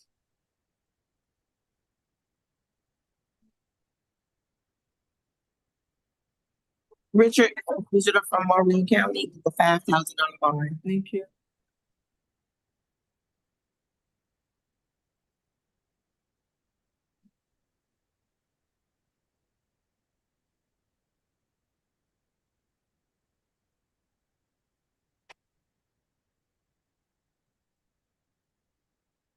Good morning, sir. You were arrested for failing to register as required by law. I will appoint the public defender's office for you. State, what do you want me to set for the Same bond? thing, $1,500. $100 bond. Have a good day. Next, Ernesto Hernandez, page 8. Mr. Hernandez is at home for immigration. Okay.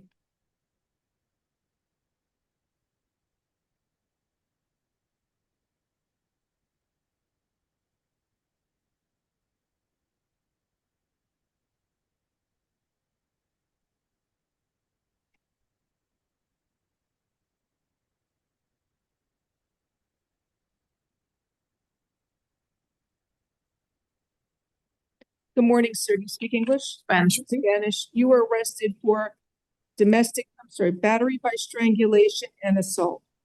Buenos días, señor. Lo han arrestado por agresión, por estrangulación y por agresión.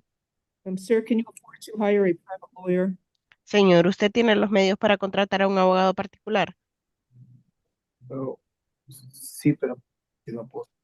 Acérquese al micrófono, por favor. Es que yo iba a poner uno, pero no pude venir a la corte ahorita. Yes, but he was not able to come to court today. What is your lawyer? ¿Cómo se llama su abogado? Es que mi mujer lo contrató. My wife hired him. Is it an immigration attorney or a criminal Is attorney? it a criminal defense lawyer or immigration lawyer? Because you have an Es, immigration role. ¿Es un abogado de defensa penal o es un abogado de inmigración? No tengo idea, no sé. I really don't know. Do you own your home? ¿Usted es dueño de su propia casa? No. No. Do you have any money that could be used to hire a criminal defense lawyer? ¿Tiene algún dinero que pueda usar para contratar a este abogado de defensa penal? Bueno, pagarle, él le iba a pagar. ¿Perdón? Mi mujer iba a pagar el. Well, my wife was going to pay. Okay, I'll appoint the public defender's office for you. Le voy a nombrar la oficina del abogado de oficio para que los represente ahora. So this happened back in September, on September 13th. Esto es un incidente que ocurrió el 13 de septiembre. There is probable cause for the charges of battery by strangulation and assault. Hay motivo fundado para las acusaciones de agresión física por estrangulamiento y de acometimiento. Are you currently living with Yasmina Castellano? ¿Usted actualmente vive con Yasmina Castellano? No. So, sir, I'm entering a stay-away order from the alleged victim, Yasmina Castellano. Voy a emitir una orden de alejamiento a favor de la víctima, en este caso, Yasmina Castellano. No contact with the victim either directly, indirectly, in person, in writing, by telephone, or through third parties. No puede tener contacto o comunicación con la víctima, ya sea de manera directa, indirecta, en persona, por escrito, por teléfono o mediante terceros. No contact with the victim through social media or other electronic means. No puede tener comunicación con la víctima por las redes sociales u otros medios electrónicos. And you must stay at least 500 feet away from the victim, her home, school, and place of employment at all times. Y debe permanecer al menos a 500 pies de la víctima, de su hogar, lugar de estudios y lugar de empleo en todo momento. Do not engage in any criminal activity. Do not use or possess illegal drugs. No se involucre en ningún tipo de actividad ilícita, no use o esté en tenencia de drogas ilícitas. Do not use, purchase, possess, or carry a firearm, gun, weapon, or ammunition. No use, compre, esté en tenencia de o porte arma de fuego, municiones o armas blancas. You must immediately surrender any firearms, ammunition, and any concealed weapons permits to the nearest police department and file a receipt with the court. Debe entregar inmediatamente cualquier arma de fuego, munición o permiso para portar arma oculta a la estación de policía más cercana y traer recibo al tribunal. Do you understand the stay-away order, sir? ¿Entendió la orden de alejamiento, señor? Sí. Yes. The bond, $3,500, count 1, and 500, count 2. La fianza es de $3,500 por el cargo número 1 y $500 por el cargo número 2. Have a nice day. Buen día, señor. Next is Wade Chow, KG.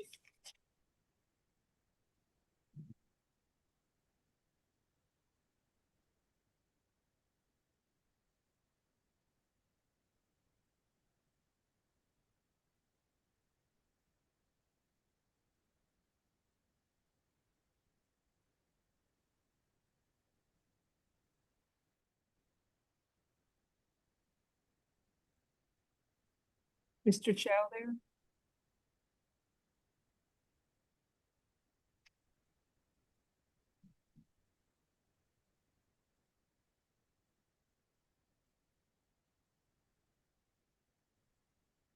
Good morning, sir. Do you speak English? Yes. Yes. So you were arrested for possession of cocaine. I will appoint the public defender's office for you. There is probable cause for the charge.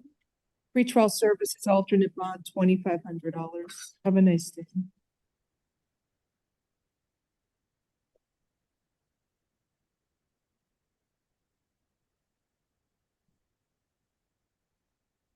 Next, Ronald Gator, page 8. Mr. Gator is out on felony bond F-25 790. Hold for the division judge.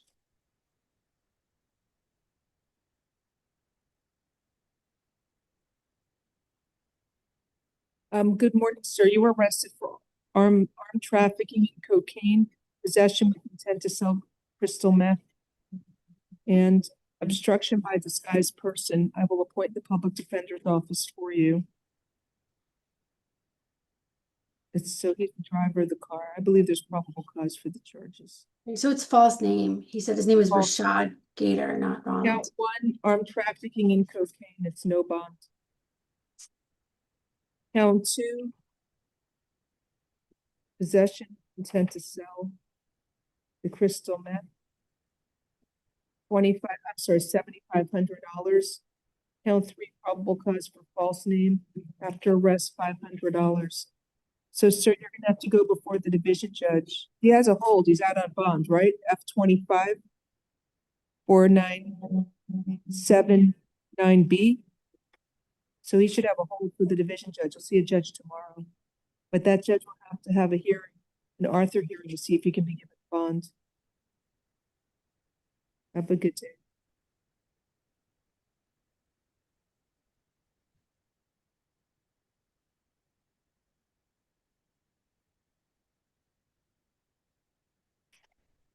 Next, Paul's graph, page 9. Morning. Good morning, sir. You were arrested for grand theft. You're out on felony bond. There's a hold for F-25.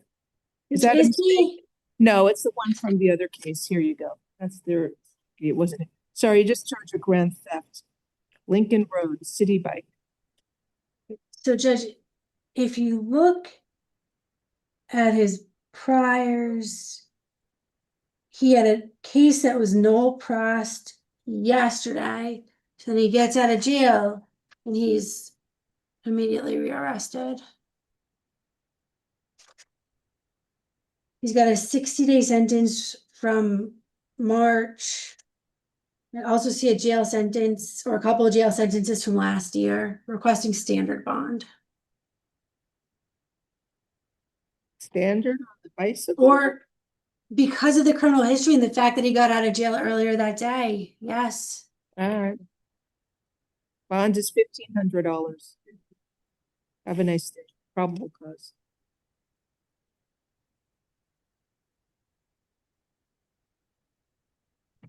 Judge, would you consider the town appropriate based on the circumstances? No, he just got out of jail and was stealing a bike. Can't do that. Copy.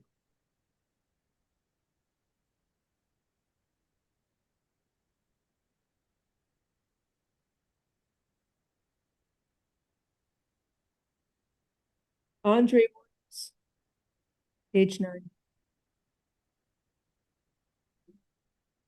Hi, Mr. Williams. You were arrested for petty theft, 2 or more convictions, and resisting an officer without violence. It's from November. I'm sorry, 5 counts of petty theft, 2 or more convictions, and resisting an officer without violence.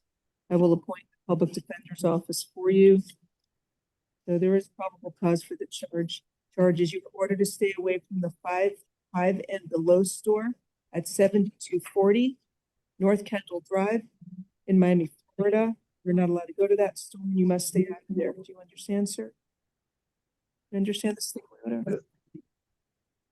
Okay. So he had various steps from the month of November, stealing $250, $100 November 12th. November 17th, $250, November 20th, $400, November 23rd, $200, November 25th, happened here, $300. Then on Wednesday, November 25th, let's see, they see the video surveillance, they approach him and he is resisting. He has prior theft convictions. So. I don't know, just maybe 1,500 each count. How much? 1,500. Well, counts 1 through 5, that's fine.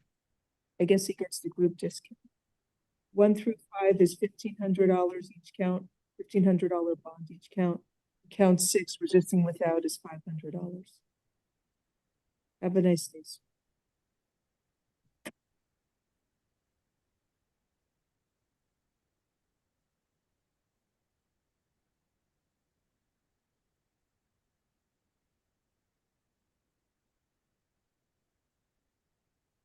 Next is Jackie Gleason, page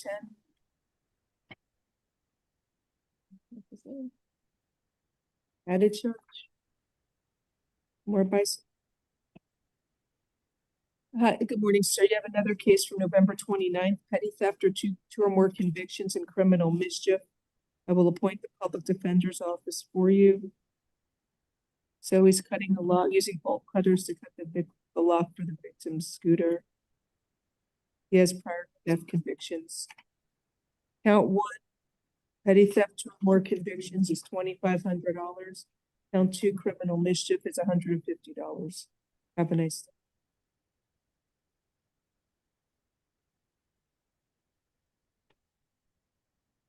Jeffrey Rodriguez, page 10.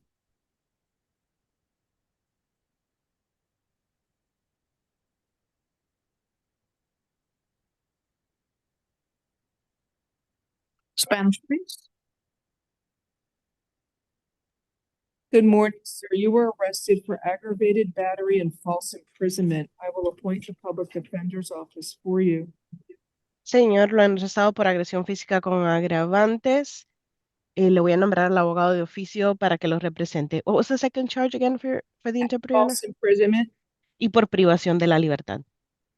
First, okay, so corrections, does he have any holds? Any immigration hold for him or no? He's a signal, okay, 1 second.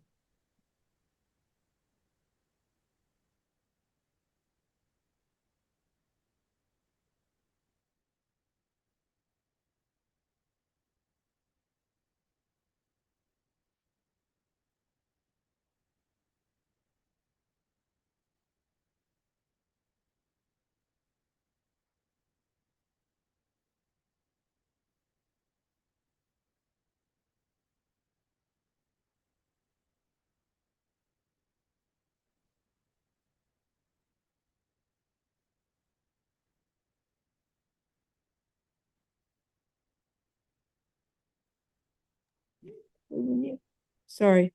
All right, let me repeat this. So it's the victims, he runs over the victim after he pushing her out of his vehicle. Así que después de que empuja a la víctima para sacarla del carro, le pasa por encima. Sir, you are ordered to stay away from the alleged victim, Almar Lucina Bravo. Señor, se le ordena mantenerse alejado de la víctima Almar Lucina Bravo. No contact with the victim either directly, indirectly, in person, in writing, by telephone, or through third parties. No puede tener contacto o comunicación con la víctima, ya sea de manera directa, indirecta, en persona, por escrito, por teléfono o mediante terceros. No contact with the victim through social media or other electronic means. No se puede comunicar con la víctima por las redes sociales u otros medios electrónicos. Angie must stay. Judge, apparently they're still together. Would we be able to pass this to see if she wants to be hurt, Judge? Su señoría sí. Come in, I'm not passing it. From November 18th and he ran her over. It's reset for tomorrow. If she wants to come, she could talk to the judge tomorrow, since she's on probation. El caso va a estar aplazado hasta mañana porque él está bajo libertad vigilada y ese día la víctima puede hablar con el juez. So you have to stay at least 500 feet away from the victim, her home and school and place of employment at all times. Debe permanecer al menos a 500 pies de la víctima, de su hogar, lugar de estudios y lugar de empleo en todo momento. Do not engage in any criminal activity. Do not use or possess illegal drugs. No se involucre en actividades ilícitas y no use o esté en tenencia de drogas ilícitas. And do not use, purchase, possess, or carry a firearm, gun, weapon, or ammunition. No use, compre, esté en tenencia de o porte arma de fuego, munición o arma blanca. You must immediately surrender any firearms, ammunition, and any concealed weapons permits to the nearest police department and file a receipt with the court. Debe entregar cualquier arma de fuego, munición o permiso para portar arma oculta a la comisaría más cercana y traer recibo al tribunal. Do you have to go to the victim's home to collect any personal belongings? ¿Usted tiene que regresar a la casa de la víctima a buscar efectos personales? Puede ser. Yes, You may maybe. the victim's residence one time only within 48 hours of your release from jail. Puedes regresar a la residencia de la víctima una sola vez hasta 48 horas después de su liberación, You must be accompanied by a police officer pero solamente con una escolta de policía, so that you can retrieve your personal clothing, health items, medication, personal and business-related paperwork, and work tools. para así poder llevarse su ropa, medicamentos, documentación importante y herramientas de trabajo. If you go to the victim's home without the police, or if you stay there, you will be arrested. Si se presenta en la residencia de la víctima sin la policía o permanece allí, será arrestado de nuevo. Do you understand the stay away order, sir? ¿Entendió la orden de alejamiento, señor? All right, so he's on probation, I think, or is it an open case? Probation. He has a Tiene, law- Sorry, go ahead. tiene un caso por libertad vigilada, está libre en un caso en probatoria. Hold for F 24631. The bond on count one aggravated battery is $7,500. Count two false imprisonment is $2,500. Bien, entonces emite una orden de detención por el caso de delito mayor F24631. Permanece detenido por el caso de agresión física con agravante, $7,500 de fianza. Por privación de la libertad, cargo número 2, $2,500 de fianza. All right, good day, sir. Buen día, señor. Es todo.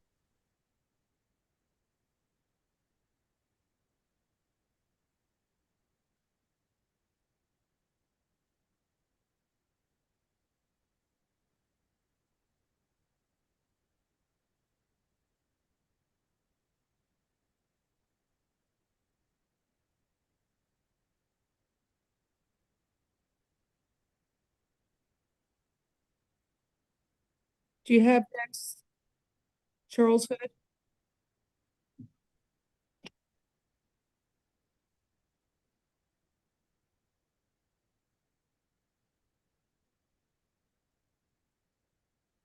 Hi, Mr. Hood. You were arrested for tampering with physical evidence and possession of cannabis. I will appoint the public defender's office for you. There's probable cause for the charges. Maybe ROR judge. All right. I'll release you on your own recognizance on count 1 and 2. Make sure to keep all future court dates, sir. There's Okay, so probable cause. case isn't closed. He's still got to come back to court to see if the state files charges. If he doesn't come to court, there could be a warrant. Have a nice day. Page 11, Daniel Ohans. That's a bond. He what? Bond out. Enrique Jordana.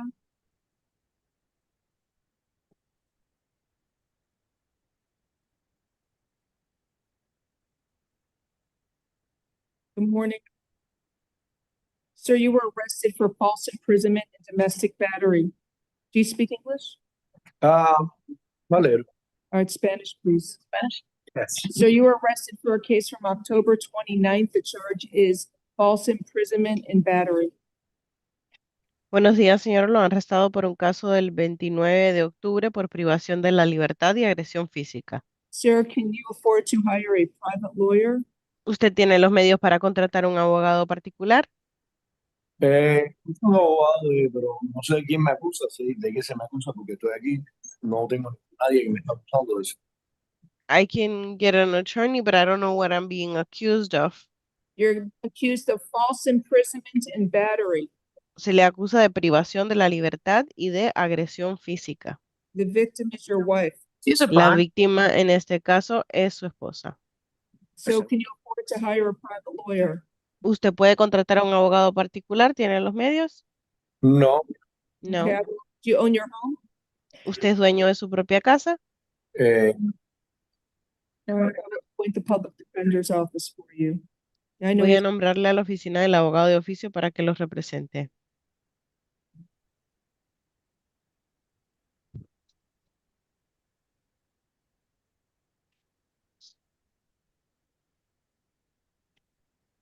Judge, I believe his wife is here. What?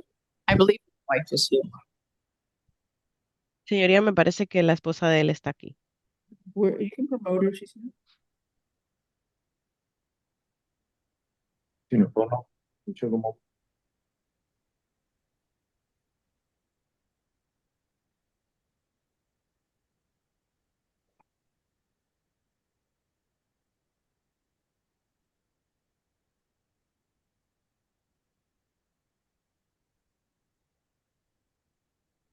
Madam Interpreter, you can ask Ms. Guerra, if she wants to be heard by the court, she needs to accept the promotion.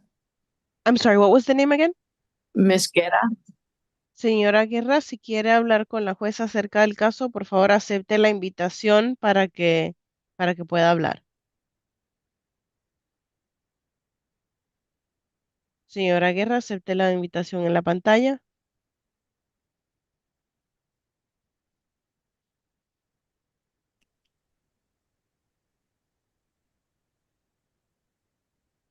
She can turn on her camera, unmute her microphone.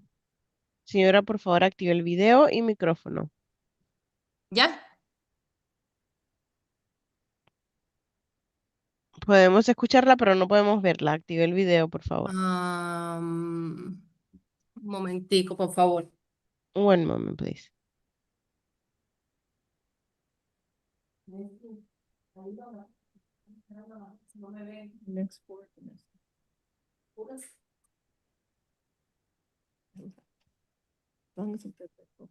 Un segundito, por favor.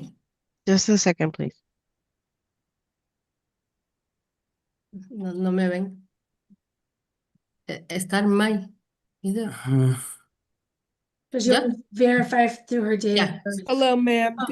Good morning. Please raise your right hand and be Good morning. Buenos días, señora. Por favor, levante la mano derecha para prestar juramento. La Do you derecha. do you swear Yeah. or affirm the testimony you are going to give in this proceeding will be the truth? If so, state I do. Jura o afirma que el testimonio que dará será la verdad, toda la verdad y nada más que la verdad.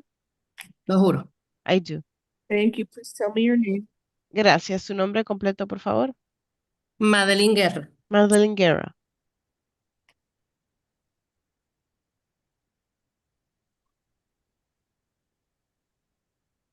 Okay. So state you have the wrong name on your stay away order. Somebody wrote WF.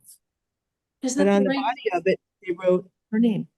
It's I don't know Madeline, who's doing these stay away orders for your office, but it's very unprofessional. right? It's the victim is Miss Guerra.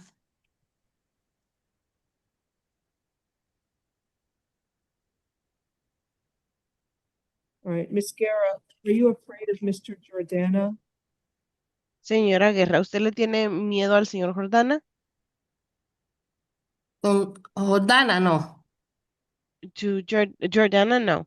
Do you want the court to order him to stay away from you? ¿Usted quiere que el tribunal emita una orden para que él se mantenga alejado de usted? No, es que yo no hice ninguna, no hice, es decir, no sé por qué pasó todo esto, porque ni yo llamé a la policía, ni yo lo acusé, tampoco levanté cargo sobre él, solamente fue una discusión, me acaloré y actué mal y él actuó de otra manera, pero no pasó de ahí, no hubo golpes, no hubo maltrato. No sé Permítame, por qué lo llevaron y lo detuvieron así. permítame. I don't know why any of this happened because I never called the police. I never accused him of anything. I never pressed charges against him. It was just an argument that we had and it got heated and I acted wrong and then he reacted. But it wasn't more than that. There wasn't ever any violence or abuse, and I don't understand why he was detained like that. Okay, so are you able to answer a question asked of you, or do you, all I want to know is if you are afraid of him. Bueno, usted puede contestar la pregunta que yo le hice. Lo único que yo necesito saber es que si usted le tiene miedo a él. And if you want a stay away order from him. Y si usted quiere que se emita una orden de alejamiento para que él se mantenga alejado de usted. No. No. Thank you. State any questions? No questions. Gracias. No hay preguntas de la fiscalía No questions, sir. Thank you. ni de la defensa. Thank you. Mr. Jordana, I'm entering a modified stay away order from the alleged victim whose initials are MG. Señor Jordana, voy a emitir una orden de alejamiento con una modificación a favor de la víctima cuyas iniciales son MG. You are allowed to have contact with the alleged victim, your wife. You are prohibited from being physically threatening or violent towards her in any manner whatsoever. Sí, se le permite tener contacto o comunicación con la víctima, su esposa, pero se le prohíbe que esa comunicación sea físicamente amenazante o violenta de forma alguna. Do not engage in any criminal activity. Do not use or possess illegal drugs. No se había involucrado en ninguna actividad ilícita y no use o esté en tenencia de drogas ilícitas. Do not use, purchase, possess, or carry a firearm, gun, weapon, or ammunition. No use, compre, esté en tenencia de o porte arma de fuego, arma blanca o municiones. You must immediately surrender any firearms, ammunition, and any concealed weapons permits to the nearest police department and file a receipt with the court. Debe entregar cualquier arma de fuego, munición o permiso para portar arma oculta a la comisaría más cercana y traer recibo al tribunal. Do you understand the modified stay away order, sir? No, ¿Entendió la orden de alejamiento según modificada, señor? sí, lo que no acabo de entender es por qué la orden de alejamiento si estamos bien. No, ella no tiene ninguna opción. What I don't understand is why there's a stay away order if everything's fine between us. So it's modified. It means you can't beat your wife. Es una orden de alejamiento, es modificada. Lo único que le dice es que no puede golpear a su esposa. Like what it's allegedly did on October 29th, where you pulled her by the hair and you struck her in the face. And then she had to bite you to get away, I guess. Como se alega que ocurrió el 29 de octubre, que la agarró por el pelo y ella lo tuvo que morder para alejarse de usted. So I entered a modified stay away order, so only friendly, nonviolent contact is permitted. You cannot be physically violent with your wife. Do you understand that, sir? Es una orden de alejamiento modificada, lo que significa es que puede tener contacto o comunicación solamente de manera amistosa o no violenta. No puede ser físicamente violento con ella. ¿Lo entiende, señor? ¿Perdón? ¿Está bien? All right. Thank you. So there's probable cause for count one, false imprisonment. That bond is $1,500, and there is probable cause for count two, battery, $1,000 bond. Good luck to you both.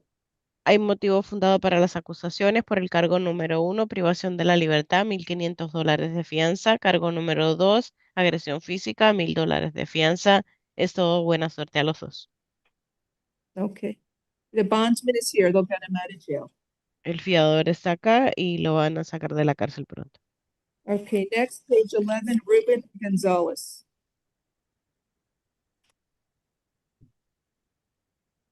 Does he need an interpreter?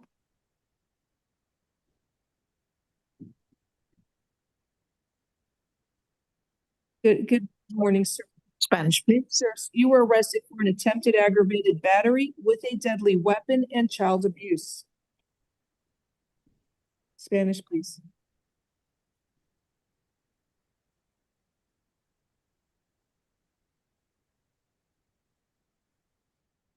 Can you hear me now, Your Honor?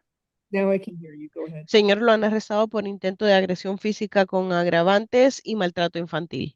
Sir, can you afford to hire a private lawyer? ¿Tiene los medios para contratar a un abogado particular?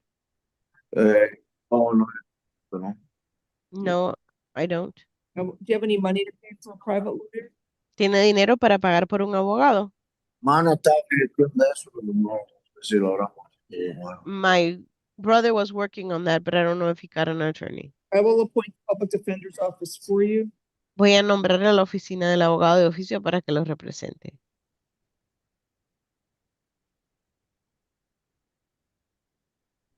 There is probable cause for I'm sorry, he put it towards the victim's neck. He put it on the victim's neck or state, what is it? It says it's an attempted aggravated battery. So it's an aggravated assault Yeah. with a weapon. Acá dice que es un intento de agresión física con agravantes. And there's probable cause for what, child neglect? Si hay motivo fundado además por negligencia de un menor. Yes. The 6-year-old thought he was going to kill the victim's grandmother. El menor de 6 años pensó que iban a matar a la abuela o abuelo de la víctima. You are ordered to stay away from the alleged victims whose initials are Z, B, and NC. Se le ordena mantenerse alejado de las víctimas en este caso cuyas iniciales son Z, E y NC. No contact with the victims either directly, indirectly, in person, in writing, by telephone, or through third parties. No puede tener contacto o comunicación con las víctimas, ya sea de manera directa, indirecta, en persona, por escrito, por teléfono o mediante terceros. No contact with the victims through social media or other electronic means. No puede tener comunicación con las víctimas por las redes sociales u otros medios electrónicos. And you must stay at least 500 feet away from the victims, their home and school, and place of employment at all times. Y debe permanecer al menos a 500 pies de la víctima, sus hogares, lugares de empleo y lugares de estudio en todo momento. Do not engage in any criminal activity. Do not use or possess illegal drugs. No se involucre en actividades ilícitas, no use o esté en tenencia de drogas ilícitas. Do not use, purchase, possess, or carry a firearm, gun, weapon, or ammunition. No use, esté en tenencia de, compre o porte arma de fuego, arma blanca o municiones. You must immediately surrender any firearm, ammunition, and any concealed weapons permits to the nearest police department and file a receipt with the court. Debe entregar inmediatamente cualquier arma de fuego, munición o permiso para portar arma oculta a la estación de policía más cercana y tras recibo al tribunal. And you may return to the victim's residence one time only within 48 hours of your release from jail.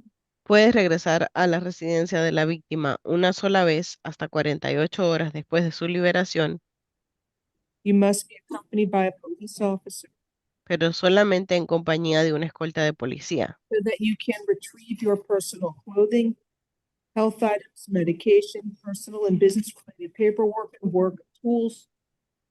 para así llevarse sus efectos personales, incluyendo ropa, medicamentos, documentación importante y herramientas de trabajo. If you go to the victim's home without the police or if you stay there, you will be arrested. Si se presenta en la residencia de la víctima sin la policía o permanece allí, será arrestado de nuevo. Do you understand the stay away order, sir? ¿Entendió la orden de alejamiento, señor? Thank you. Gracias. Bond count 1, aggravated assault with a deadly weapon is $5,000. Count 2, child neglect state, it's a third-degree felony. What bond do you want? 1,500. No, I'm not doing that. 2,500. count two. 100. Bien, por el cargo número 1, agresión con agravantes con arma mortífera, $5,000 de fianza. Cargo número 2, negligencia de un menor, es un delito mayor en el tercer grado, $2,500 de fianza. Okay, next, thank you. Next is Lander, Gracias. page 12.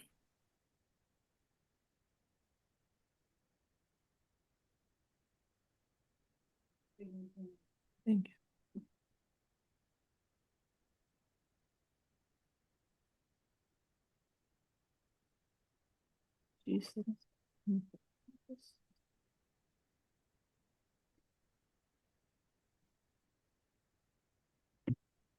Good afternoon. Good afternoon, sir. You were arrested for strong arm robbery and battery. I will appoint the public defender's office for you. Let me review.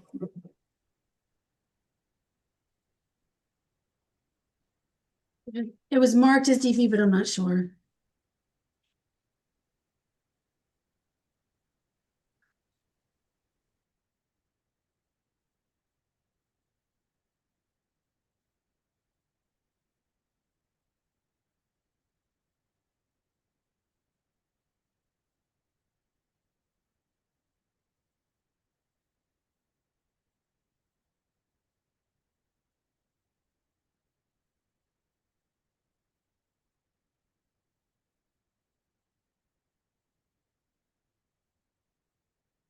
So there'd be probable cause for strong arm robbery and battery.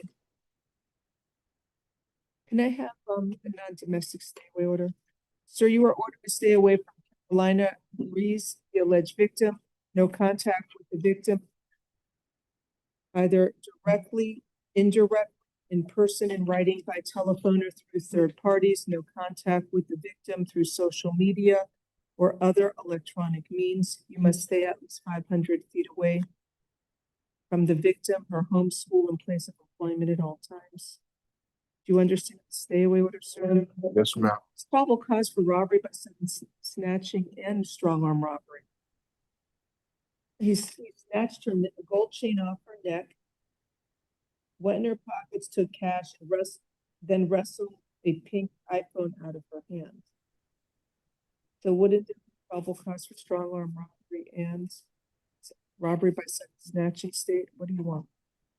That's fine, Judge. The state's requesting a bond because of the defendant's long criminal history.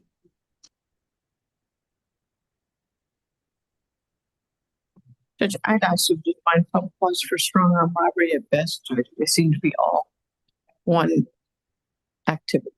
They're all right. Mm.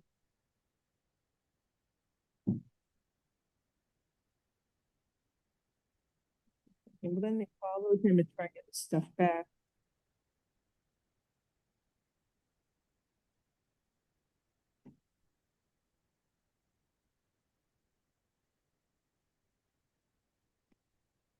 Yeah. So you were ordered, I said, stay away from Carolina Ruiz, the victim. So. Count 1, strong arm robbery will be $6,500. Count 2, battery is $1,000. Have a good day.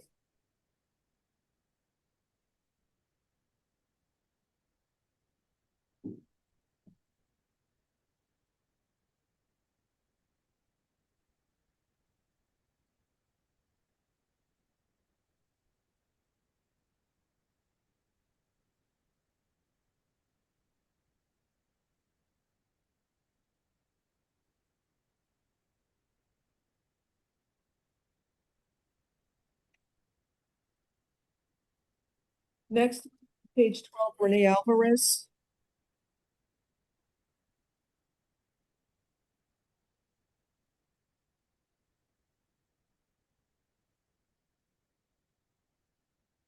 Hey, Mr. Alvarez, I'm sorry. You speak English? Yes. So you were arrested for possession of cocaine and grand theft of a firearm. You're out on felony bond. There's a F-25-250-4. There's probable cause for the charges.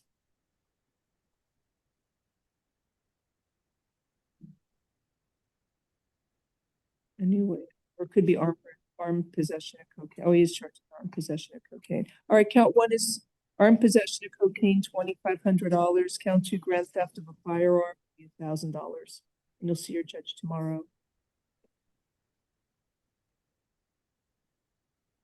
Judge, I'm sorry, what are the ones? 2,500 count 1, 1,000 count 2. Thank you. Cristobal Dominguez. Aguiar, page 12.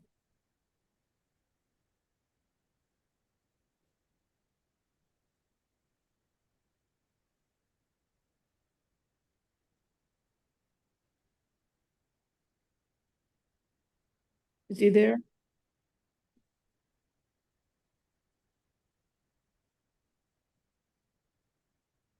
Can we bring him in, please? I'm stopping at 12:30. I have to do my jury greeting today. He refused. There's probable cause. Reset it for the afternoon. Michael Kelly.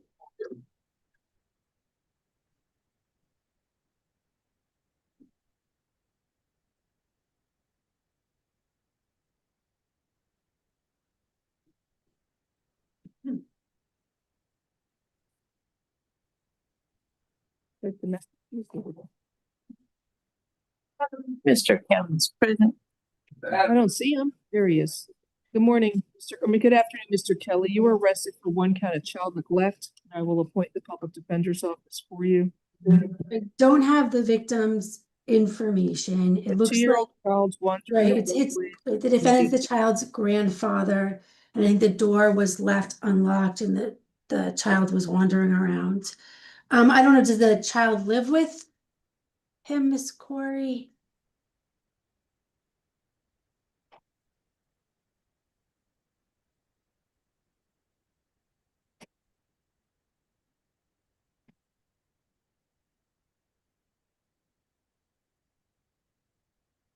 No, the child does not live with Mr. Kelly.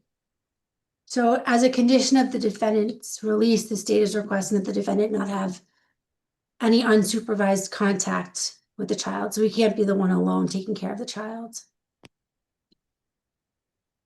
Okay. You don't have the name of the victim or initials? No. All right, probable cause for child neglect. No one supervised contact with any minor children. Well, with this one. No one supervised, I don't know the victim's initials, so reset it, let the officer tell us the initials. Okay, but I mean, like, if it's like a 17-year-old, I think it's a little different than a 2-year-old. So I think we just need this child. It's D like dog, A like apple. But I need to, what is he, that related to him? It's his grandson. Granddaughter. Granddaughter, I'm sorry. Maybe a Son. non-domestic. No contact, what's a child again? Initials? D like dog, A like apple. No, all right, so no contact, what, no supervised or no? Right, so he can't be the one taking care of the 2-year-olds. Okay. No, which, stay away, what do you want me to read? The domestic? or the domestic? You need the full not domestic, what the non? whichever, Judge. I think the non-domestic is okay as long as you say that he can't have Right, unsupervised write contact. it up. It's NDA, not just a DA. So, sir. DA, right? Yes. No, so you're allowed to have contact with the victim. DA, you are prohibited. You're allowed to have only supervised contact with the victim. You are prohibited from being physically threatening or violent towards that child in any manner whatsoever. Do not engage in any criminal activity. Do not use or possess illegal drugs. And do not use, purchase, possess, or carry a firearm, gun, weapon, or ammunition. You must immediately surrender any firearms, ammunition, and any concealed weapons permits to the nearest police department and file a receipt with the court. Do you understand the modified stay away order, sir?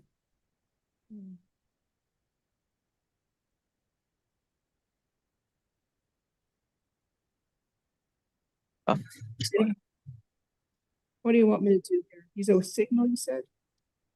You've got older priors. Oh, older pretrial services, alternate bond, $2,500. I'll order him in. Have a nice day, sir.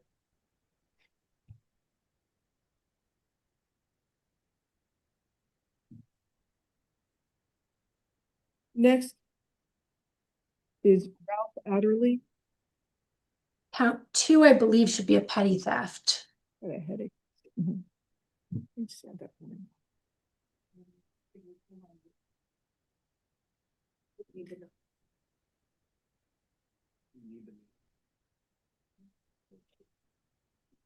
Why? It's modified. So I'll do it. I'll make it this one. Okay. Now, hi, Mr. Adderley. You were arrested for burglary to an unoccupied structure and grand theft of a vehicle. I will appoint the public defender's office for you. So this is at 7 a.m. at a preschool. He was found sleeping inside the school, fenced area of the school. Also, the computers and toys were missing. The rear glass door pried open, and he's sleeping in the west fenced area of the school. He said he does cocaine. He does crack cocaine. They found some of the school's property near him when he was detained. There's probable cause. You are ordered to stay away from the Cambridge Academy Preschool at 2750 Northwest 167th Street in Miami Gardens, Florida. You are not allowed to that location, to that preschool. You must stay out of there. Count 1, burglary to the unoccupied structure is going to be $5,000. Count 2, grand theft of the vehicle. It's a petty theft. Count 2 is petty theft. That will be $500. Have a good day.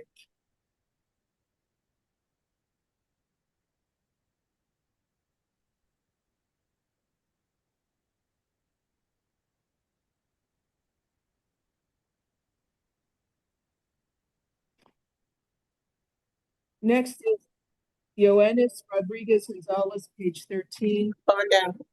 Bond out? Yes. I can put 2 words here today. Bagrat Garamov. So this is added. I don't remember who his private attorney was yesterday. It was Mr. What's his name? Tabanis? How do you say it? Should we reset it? Tabanis? Is that his name? mispronouncing his name. Hello, sir. The attorney. Tabas. Hi, Mr.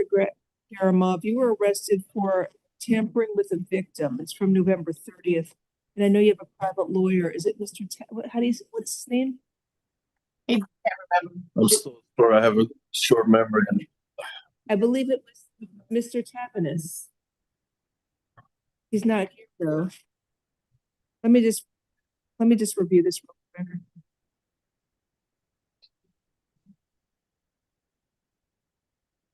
Yes, it's the word tapanes.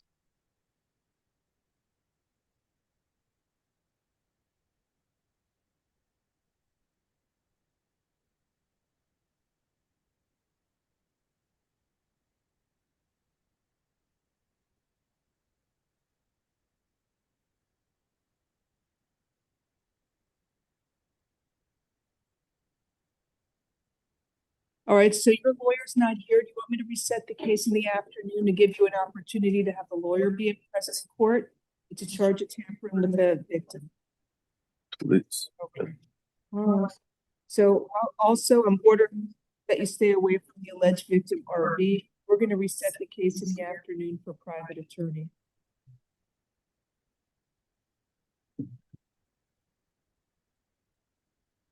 Do you know how to spell his last name? We got to call him up.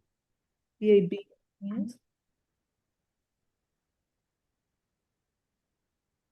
T like Paul, A-N-E-S. Tapanis. T-A-P. Okay. First name's Edward. Got it. Okay. All right. And I'll make a preliminary finding of probable cause. So we got to.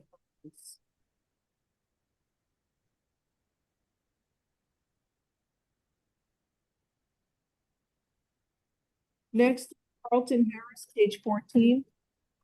Correction to number 46, he refused. He refused. Full waive his presence. The victim's first name is Alexandro, Alexsandro. One second.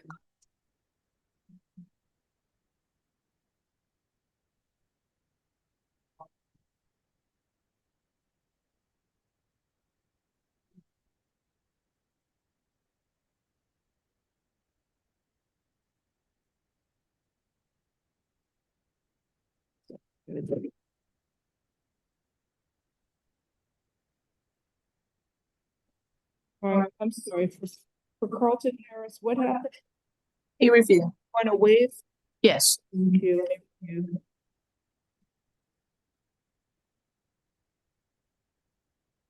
There's probable cause. Appoint the public defender's office, waive presence bond is $2,500.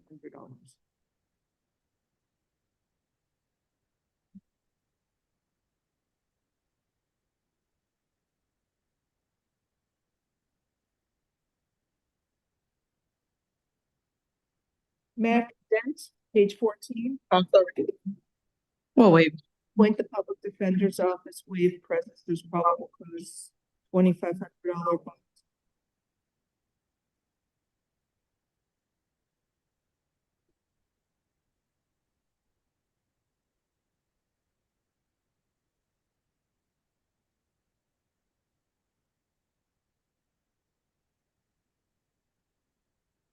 Stanley on page 15. Refuse. Oh, wait. Appoint the public defender's office, waive presence. There's probable cause $2,500 bond.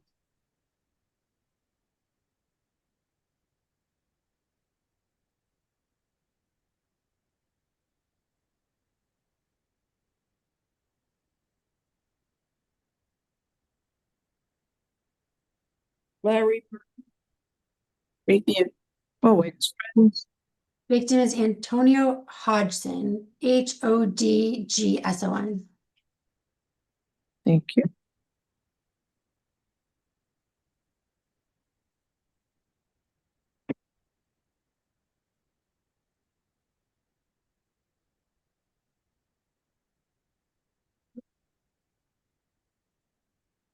There's probable cause $2,500 bond.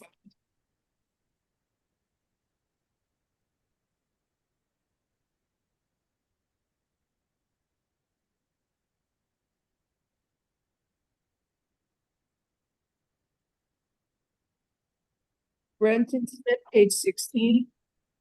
Repeat. Oh, wait. Appoint the public defender's office, waive premise.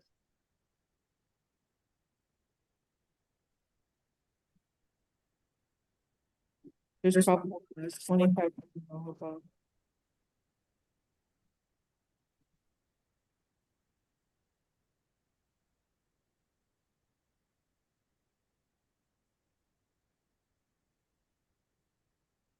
Wednesday, in page 16. Review. Oh, wait.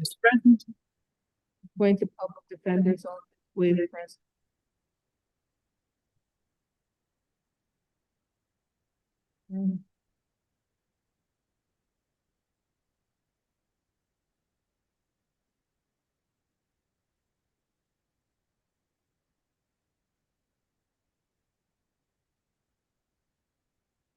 It is probable cause the 25, 27. He jumped in on the front, $25. Okay, that's it. Morning, done. We go to jury reading. What time, Judge? We start at 12:30, so let's start at 1:45. How's that? Early? Okay. Thank you. Enjoy your luncheon. Thank you, Ms. Diaz. Video we're done. Recording stopped. Thank you, Judge. Bye.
Recording in progress.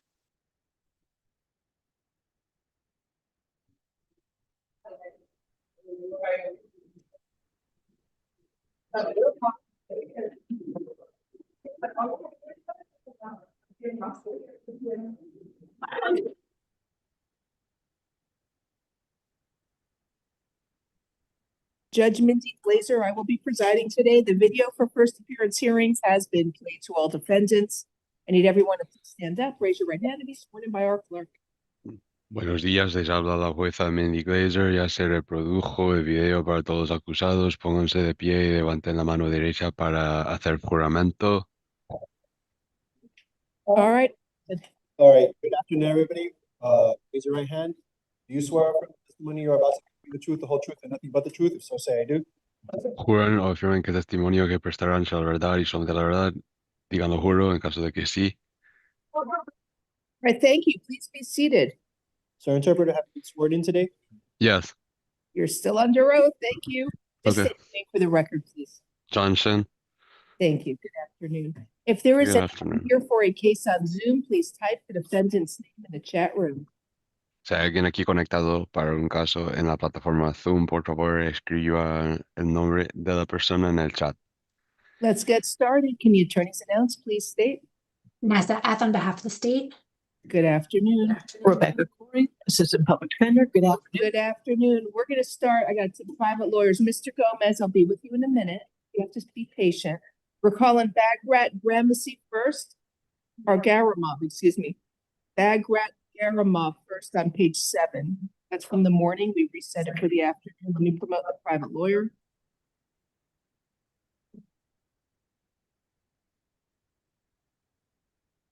What's next? Corrections after that, I'll call up Jessica Molina for private attorney. Hi, Judge Tapanis on behalf of Mr. Garamov.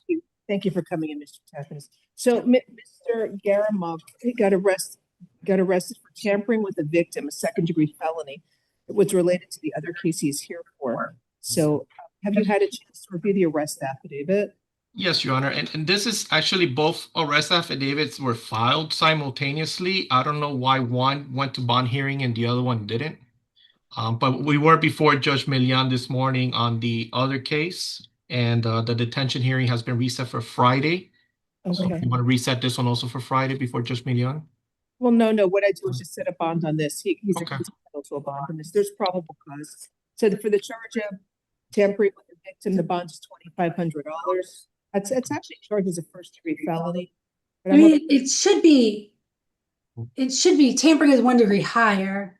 So it should be a life felony, but if Your Honor would set a bond on it, that's fine because he's no bond on the other case. The other case actually is an attempted second. Which is a first degree felony, and since this is a derivative offense, this would be 1 degree higher. Okay. Right. So you're ordered to stay away from the alleged victim. His initials are RV. No contact with that alleged victim, either directly, indirectly, in person, in writing, by telephone, or through third parties, and stay at least 500 feet away from the victim's home, school, and place of employment. Do you understand the stay away order, sir? Yes. Thank you. Say what bond do you want? 7,500. Okay, Mr. Taft. It's a second. I'm sorry, you're saying it should be a first degree felony? I mean, it should be non-bondable. I'm setting a bond at Mr. Taft. Any you want to say, or you have an objection to $7,500 bond? No, Judge, 7,500 is fine. I just asked that the clerk reset it also for Friday with his other case. It's a $7,500 bond. This one I cannot set. You have to get the set before the judge. You have to call up his JA and get it set. Okay, I'll do that, Judge. All right. Also, I don't know if he has your phone number. He didn't even know your name before. So, Mr. Taft, are you able to write it down for him? Okay. Yes, sir. Thank you. And maybe if you want to provide your phone, he'll have it. Yes, my phone number 305-491-2716. And I am in contact with his wife, his brother-in-law, his whole family, Judge. Yeah, they were. Good luck to you, sir. Thank you, Mr. Thomas, for coming in. Thank you, Judge. Next is Jessica Molina on page 1.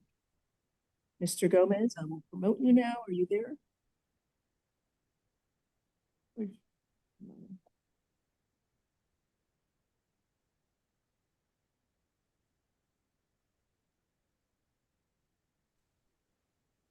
Good afternoon. Hi, Mr. Gomez. Always a pleasure to be before you, Your Honor. Always nice to see you. Miss Molina, do you speak English? I do. You were arrested for a case from yesterday. The charge is attempted aggravated assault with a deadly weapon, battery, and criminal mischief. So Mr. Gomez is here. Your attorney's here on Zoom. You want to say hello to her? Go right ahead. Thank you. Jessica, just remain silent. We're going to ask for a standard bond and we'll take care of everything afterwards. Appreciate it. Okay, let me just review. Do you have somewhere to live that's not with the alleged victim? Do you have anywhere to live that's not with the boyfriend? Say that again. Do you have a place to stay? Yes. Okay, thank you. Let me just review this real quick. That's my. There's an argument for Christmas decorations. She was choking the victim with cord. Marks around her neck. She also grabbed a kitchen butcher knife. And approached.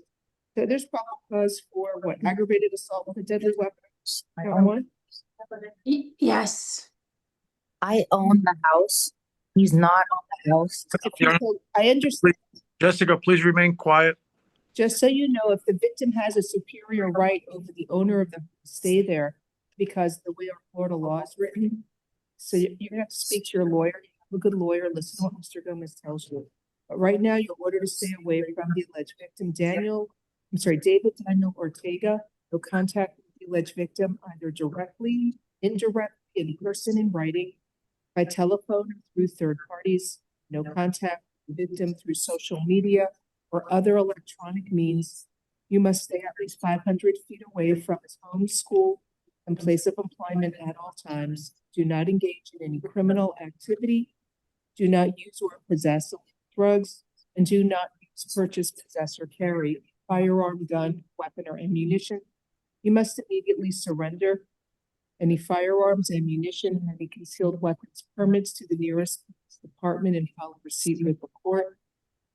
And you may return to the victim. If he's moved out, you can go back to your home, but if he's living there, you have to find somewhere else to stay while this case is pending. So you can only return to the home one time only within 48 hours of your release from jail. Must be accompanied by a police officer so that you can retrieve your personal clothing, health items, medication, personal and business related paperwork, and work tools. If you go to the victim's home without the police, or if you stay there, you would be arrested. Do you understand the stay away order? Yep. All right, thank you. She has no priors. What bond are you asking for, Mr. Gomez? The lowest possible that the state wouldn't object to, Your Honor.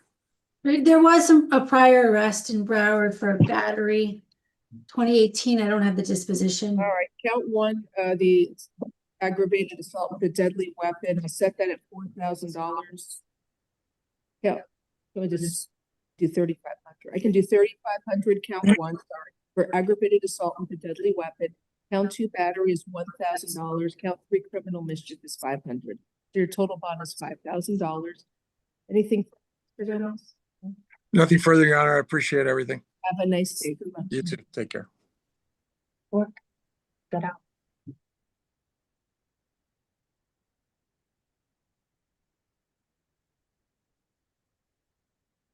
there's any other private lawyers here, raise your hand. Let me know. Katriva Burden. You don't hear 300. We were trying to get her into the hospital. Judge, the hospital can't accept her based on her insurance status. They will not accept her. Correct. The judge, with her criminal history, states requesting house arrest rather than pretrial. Okay. I would ask for pretrial if you consider. You remember what happened? Some dispute about somebody doing something to somebody else in another apartment, and then she pushes the victim to get him out of the apartment. It's a battery. Glorified battery. Well, I mean, I could bring the officer in. But she does have extensive criminal history.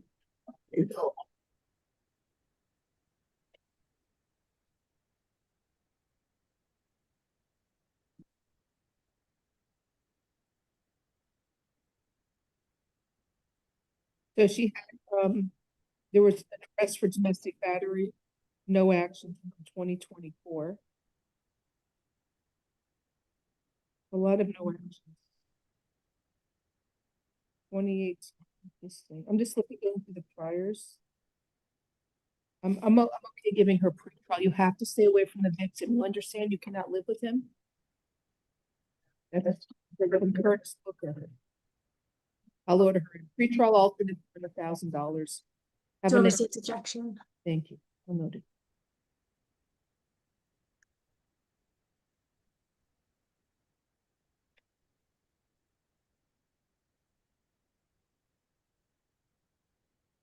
Next case will be Jackson Prior, page 2.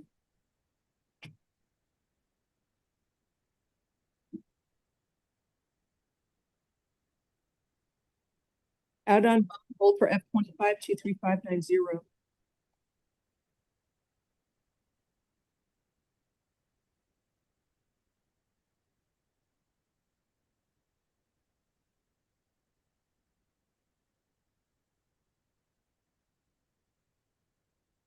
Good afternoon, Mr. Petty Pryor. Sir, you were arrested for strong arm robbery. I will appoint the public defender's office for you. You're out on felony bond. I guess he needs to step forward into the camera, or they need to adjust the camera. Video. Can you go step on that X marks the box, or Come on over, sir. yeah? Judge, I think it's okay. I can see him on Zoom. Oh, you can. Oh, okay, Yeah. fine. Hello. How are you today, sir? Okay, how you doing? I was December 1st to come here. You were what? December 1st, I just got bond out. Yeah, you got arrested yesterday at the coin laundry. It's alleged you grabbed somebody's phone and used force to remove it. So that's called a strong arm robbery, and I'm appointing the public defender's office for you. You are ordered to stay away from the alleged victim, Roberto Novoa. No contact with the alleged victim, Roberto Novoa, either directly, indirectly, in person, in writing, by telephone, or through third parties. And you must stay at least 500 feet away from the victim, his home, school, and place of employment at all times. And stay away from the coin laundry at 1250 Northeast 167th Street in Miami, Florida. So there is probable cause for the charge. Miss Corey, is this a hospital case, or he has an? He's got a hold, Judge. What? He's out on felony bond. So we'll see his judge He has tomorrow. a hold. If it's a hospital, you'll have to do it in division. Bond is $7,500. Have a nice day.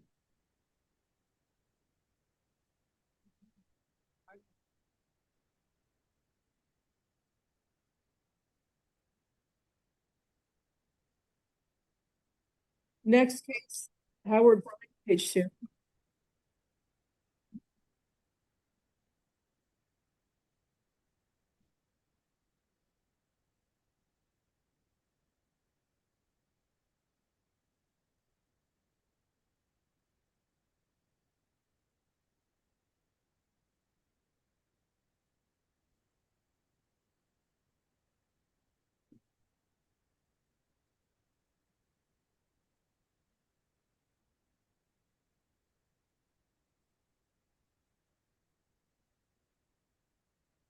Your Honor, Mr. Bryant has a whole benevolent. Thank you.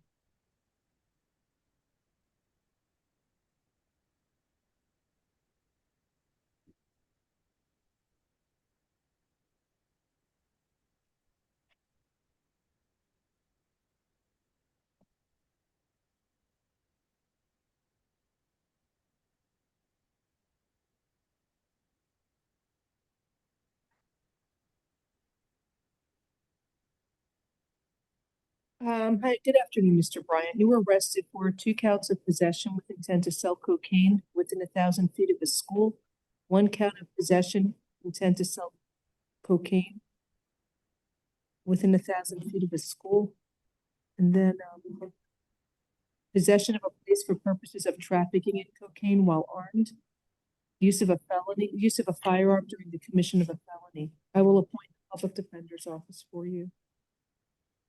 So he says he's just selling to make a little extra money, and he saves some money, some as well for the girls that come around. Problem is, it's illegal to do this. It's within 1,000 feet of a school. So I guess there's probable cause for everything. I understand he's 70. He has no priors. Do you see priors for him? Nothing I'm aware of. 70 to get in trouble? Okay.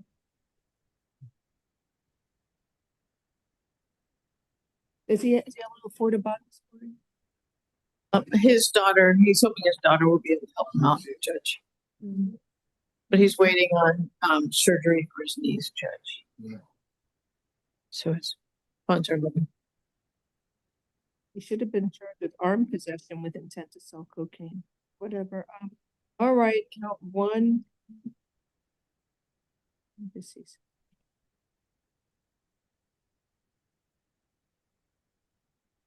I'll give him a little break since he is a first-time offender. $7,500, count 1. $5,000, count 2. $2,500, count 3. Count. I'm sorry, Your Honor, you're very low. Oh, I'm sorry. I'll talk in the microphone. I'll speak in the microphone. Count one, the possession with intent to sell cocaine within 1,000 feet of a school is $7,500. Count two is $5,000. Three is $2,500. Count four, possession of a place for purposes of trafficking in a controlled substance. I'll make that $1,000. Count five, possession of a weapon during a felony, be $1,000. All right, good luck to you, sir. Have a And good- Judge, what about the Nebbia? No Nebbia. Overstate's objection.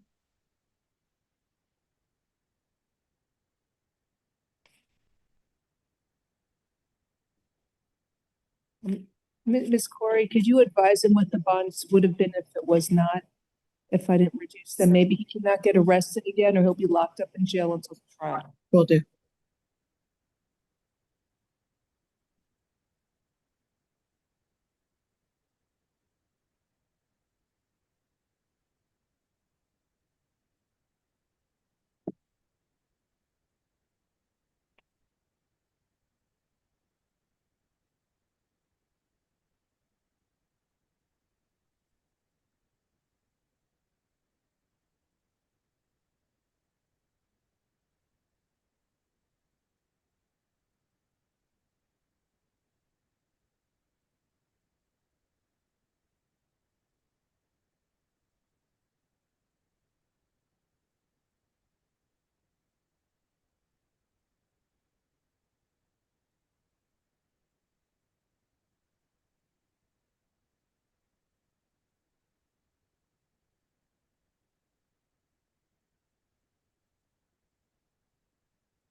Right. Stephen Edsky, page 2. Tap may be okay. Thank you.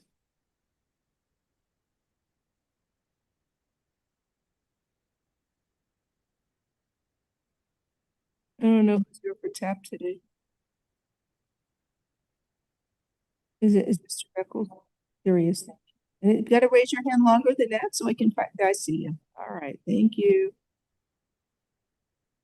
Good afternoon, Mr. Agee. You were arrested for possession of cocaine and possession of drug paraphernalia. I will appoint the public defender's office for you. There is probable cause for the charges. How long have you been living in Miami? 10 years. All right, tap alternate bond. Count one is $2,500.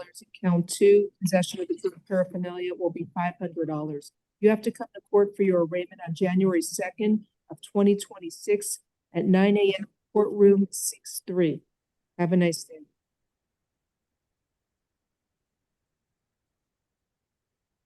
Mr. Beckles, the case number is F25-25942. Next case is Joaquin Fernandez, page 3. Your Honor, he received a $3 bond in each case. You said $3? Yes, $3, $1 each case. Who's working today? Capote? Yes, your friend. Yeah? Yes. Okay. Mr. Fernandez there? He's coming.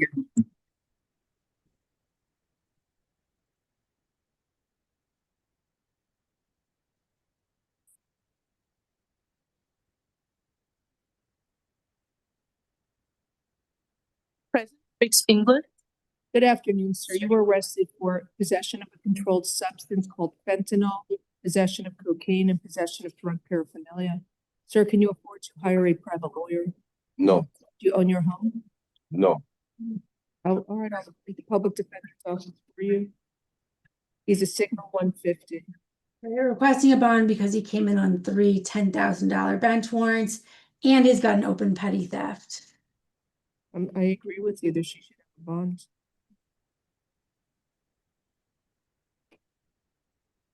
All right, count one, possession of fentanyl is $2,500 bond. Count two, possession of cocaine, we'll set it at $1,500. And count three, possession of drug paraphernalia is $500. Have a good day.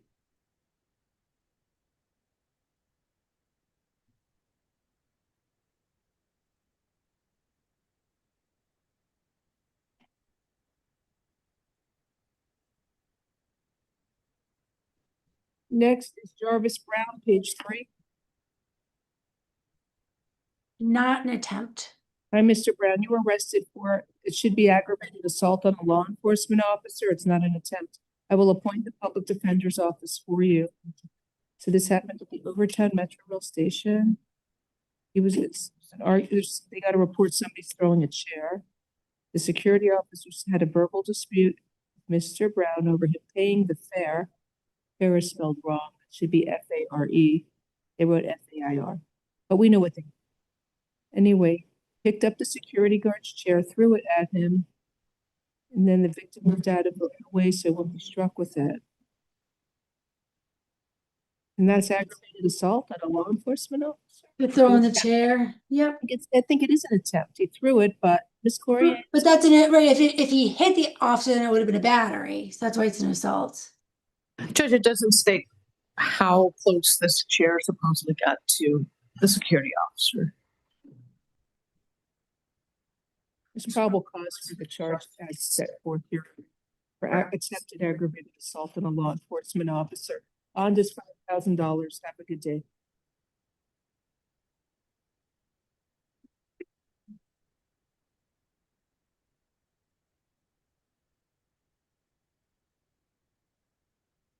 Darius Bright, page 3. Mr. Bright, please again, Your Honor. He's been refusing. Gee, I need to do an order here. It's a second refusal. It's a DV case. All right. We'll reset it tomorrow, please.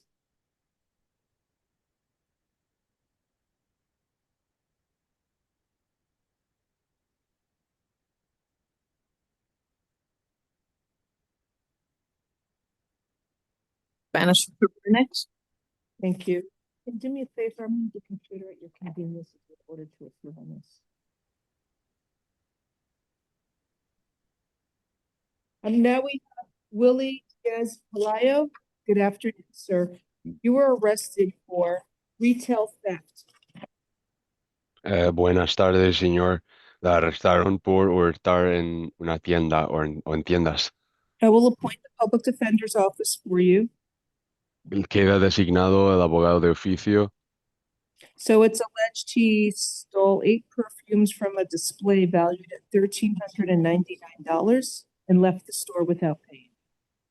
What was the amount again? I'm sorry. This is a case from October 2nd. It's alleged he stole $1,399 of perfume and then left the store without paying. Es un caso de día 2 de octubre. Presuntamente se llevó fragancia de la tienda valorada en $1,399 y que se fue de la tienda sin pagar por la fragancia. So there is probable cause for the charge. You were ordered to stay away from the Ulta store at 12054 Southwest 88th Street in Miami, Florida. Hay indicios de criminalidad para justificar el cargo. Señor, se le ordena alejarse de la tienda Ulta ubicada en el 12054 Southwest de la calle 88.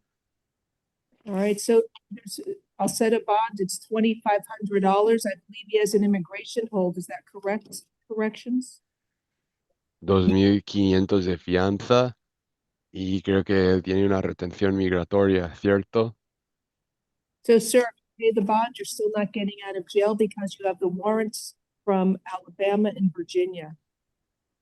Señor, igual que pague la fianza, no hace eso que vaya a poder salir de la cárcel, ya que hay la orden de captura de Alabama. Once this case is closed, you'll be brought back before this court. We'll be able to send you to your warrant. Where do you have? St. Lucie County? I forget. One of the counties. And then you'll go to Virginia or Alabama. Cuando se cierre este caso, va a comparecer ante el tribunal de nuevo y luego le mandarán para o Virginia o Alabama. Okay, have a nice day. Que tenga un buen día.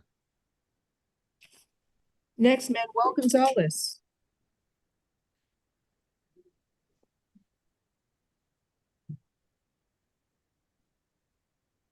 Page 4. Does he speak designated interpreter or no? He speaks English. Right?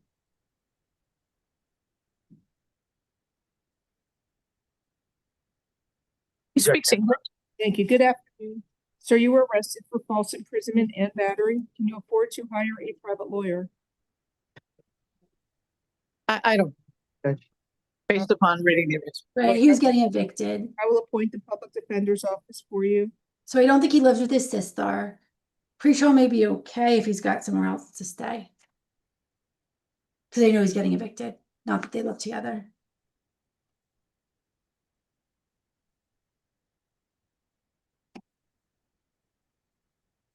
There is probable cause for the charges. You are ordered, sir, Mr. Gonzalez, listen carefully. You are ordered to stay away from the alleged victim, your sister, whose initials are EG. No contact with the alleged victim, either directly, indirectly, in person, in writing, by telephone, or through third parties.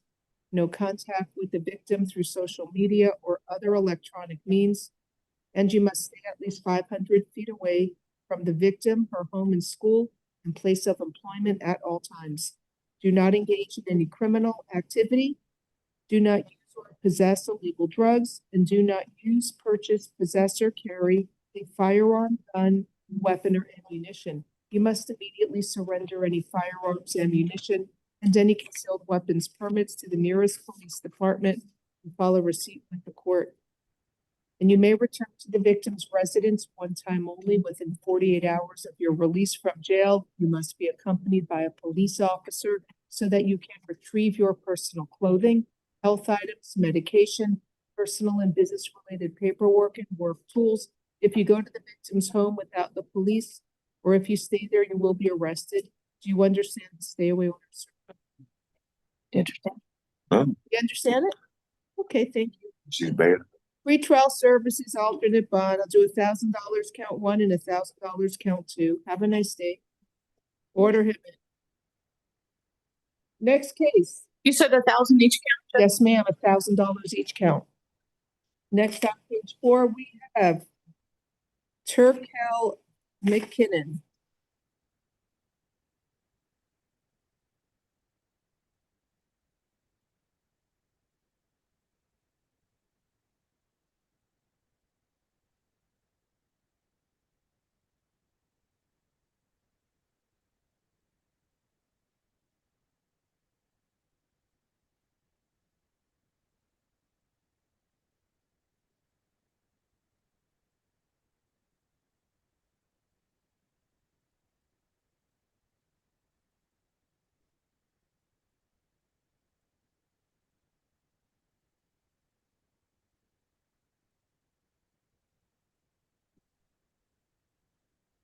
Good afternoon, sir. You were arrested for grand theft of a firearm, carrying a concealed firearm, and loitering or prowling. And I will appoint the public defender's office for you. There's probable cause for the charges. Judge, I don't see a basis for count 2. Carrying a concealed firearm? Right. So Thanks. he has an L-shaped bulge consistent. But wait, you're saying he's eligible to carry concealed, Miss Corey? I don't see any indication of There was a intent. withhold in 22, and I don't remember the time It's a period. stolen firearm and he's loitering or prowling. I can do $1 on that.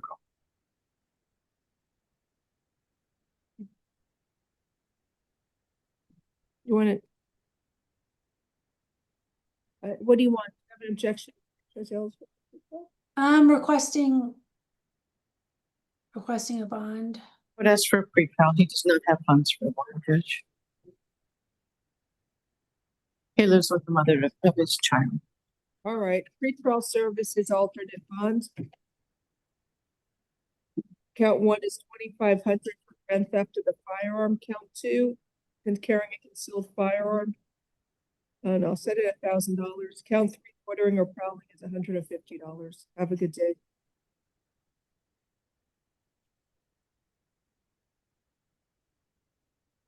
Next, Anthony Lewis, page 4.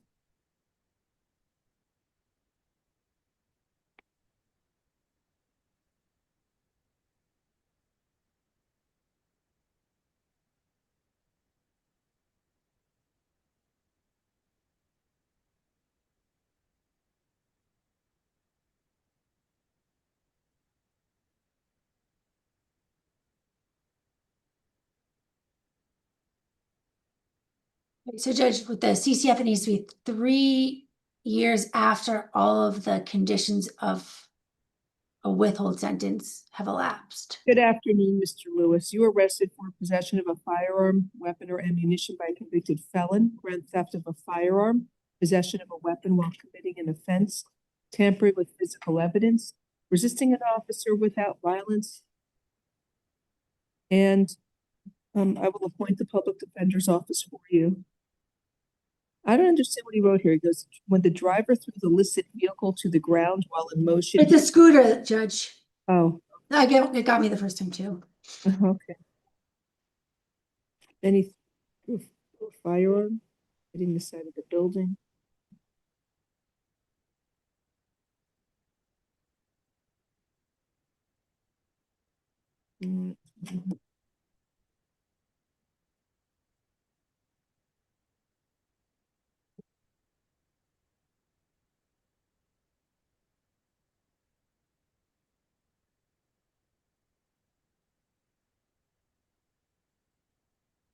So there's cause for count one, possession of a firearm by a convicted felon. That bond is $7,500.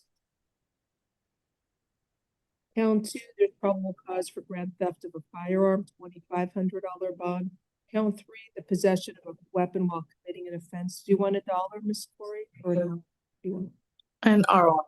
ROR count three? Count four, tampering with physical evidence. There's probable cause for that. I'll set it at $1,000.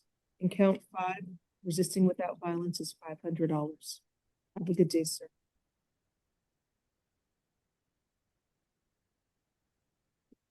Next case, Joseph Grant.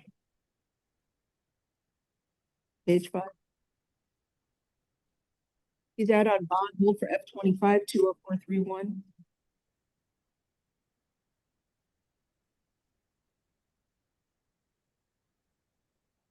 That's CVS, must be busy there.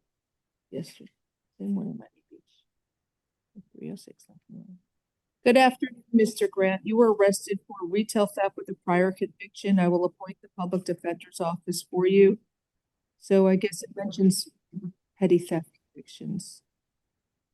The B cases. He's stealing, he's stealing multiple hygiene products and putting in a large Christmas bag. Anyway, you are out on felony bond. The hold, you'll see the division judge tomorrow. You are ordered to stay away from the CVS pharmacy store at 306 Lincoln Road in Miami Beach, Florida. You're not allowed to go to that store. You must stay away from there. The bond will be $2,500. Have a good day.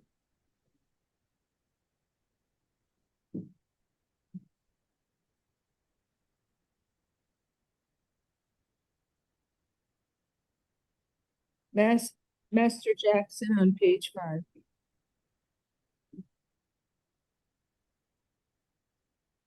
Good afternoon, Mr. Jackson. You were arrested for possession of a skimming device, 5 counts of unlawful possession of a stolen credit or debit card, and possession of cannabis.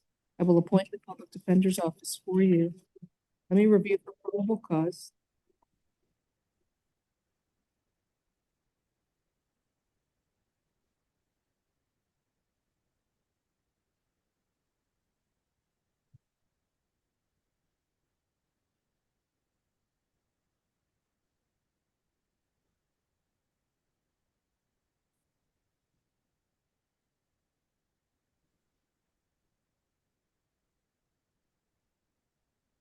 So he's a passenger in the vehicle that was stopped. They found cannabis. They had a gray and black credit card skimmer on top of the front passenger seat. So that's where he was sitting. So he got arrested for that. And there was a blue wallet in his pocket, and it had 6 credit cards with multiple different names. There's probable cause for the charges. He has an address in Las Vegas, Nevada. So I'm setting a bond. Count 1. Can you speak a little louder? Yeah, I don't know why you're having such trouble hearing me today. Count 1, there's probable cause for unlawful possession of a skimming device, $2,500 bond. Count 2, 2, 3, 4, 5, and 6, there's probable cause for unlawful possession of stolen or fictitious credit cards. He got a break for 1. He should have been charged with 6 counts, not 5. Anyway, that's What'd you do, 1,000, Judge? Paige, do you have an objection to that? Okay. Counts 2 through 5. I'm sorry, 2 through 6 will be $1,000 each count. No, 2 through 5. 2 through 5. It should be 6. Oh, but he's only charged 5 times. Right. Starts counts 2 through 6. Thank you. I'm slow. He had 6 correct though, but he's charged. They missed 1. 2 through 6 is $1,000 each count. In count 7, the possession of cannabis. Do you have an objection? That's fine. ROR count 7. Have a nice day. Sir.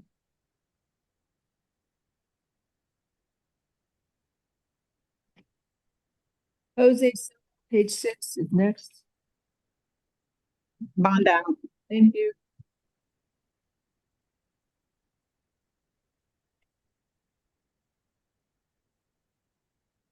Justin, I'm sorry, next we have Christian St. Bill.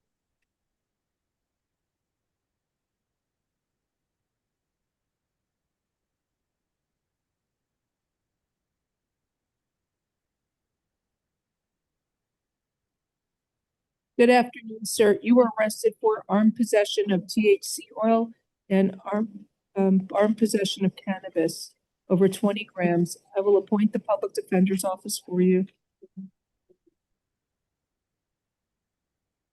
The program's okay. There's probable cause for the charges. Pretrial services, alternate bond, count 1 will be $1,000 and count 2 will be $500. I'll order him in.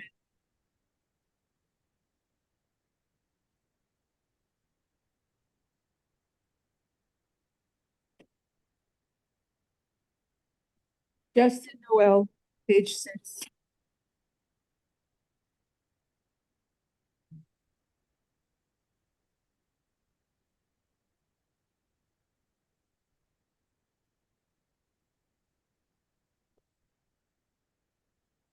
Good afternoon, sir. You were arrested for aggravated battery with a firearm, aggravated battery on a person 65 or older, strong arm robbery, possession of a firearm, weapon, or ammunition by a convicted felon, tampering with a victim or witness, resisting an officer without violence.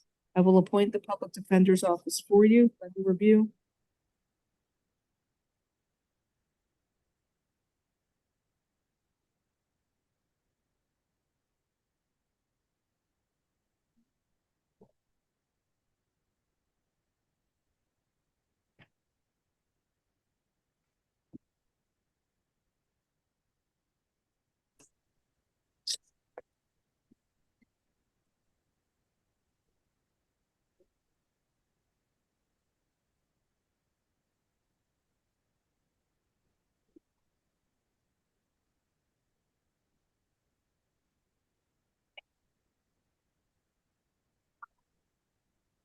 Was the victim here on Zoom? Hello. Hi. Hi, ma'am. Would you like to raise your right hand to be sworn in? Do you swear or affirm the testimony you are going to give in this proceeding will be the truth? If so, state I do. Yes, ma'am. Okay. You can put your hand down. What is your name, please? Melody Blaze Crow. Miss Crow, are you afraid of Justin Noel? Yeah. Do you want the court to order him to stay away from you? Yes, ma'am. Thank you. State any questions? No questions. Miss Corey, any questions? No, Judge. Okay, thank you. Let me finish reading this.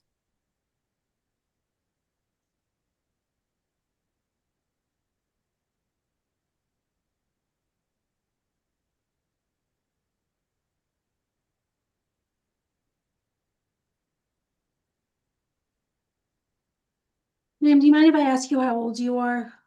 71. Okay, thank you. Look good for my age, huh? I agree.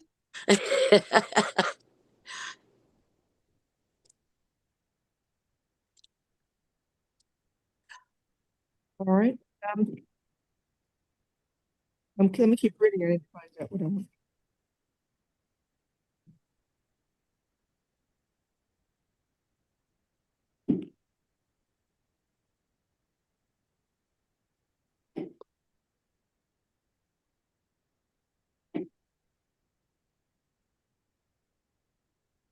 I'm sorry, I don't see what's aggravated. Is it just battery? I don't think so. I think it would be battery on the elderly.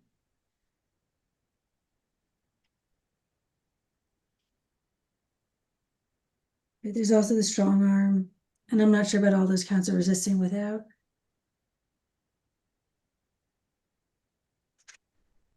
Oh, there's two. Wait, what is there? One victim or So two? that right. So he's dating Ms. Crow's daughter. Is he dating your daughter or you? I don't know who it was. He was dating my daughter, and it's been like they've been going together off and on for about 10 years. And this is not the first time he beat the crap out of her. Okay. She does not want to press charges, however. Okay, so got it. But they all live with you and you don't want him coming back to the house, correct? Correct. My daughter lives with me. I do not want him around here. But I'm trying to see where there's PC for aggravated battery with a firearm. So I think he had a gun on him in his backpack at the time, but I don't think there are allegations that he actually pulled it out or anything like that. He brandished it at my daughter at one point. He brandished the firearm at your daughter. That's an aggravated assault with a deadly weapon. But I don't know if she told the police that. I think so. I think we did.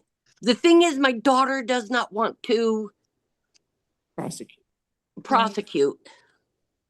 Do they have any kids together? No, she has a child. He is not the father. Okay. Like I said, they've been on and off for at least 10 years. All right. So, sir, I'm entering a stay away order from the alleged victims, whose initials are MC and SB.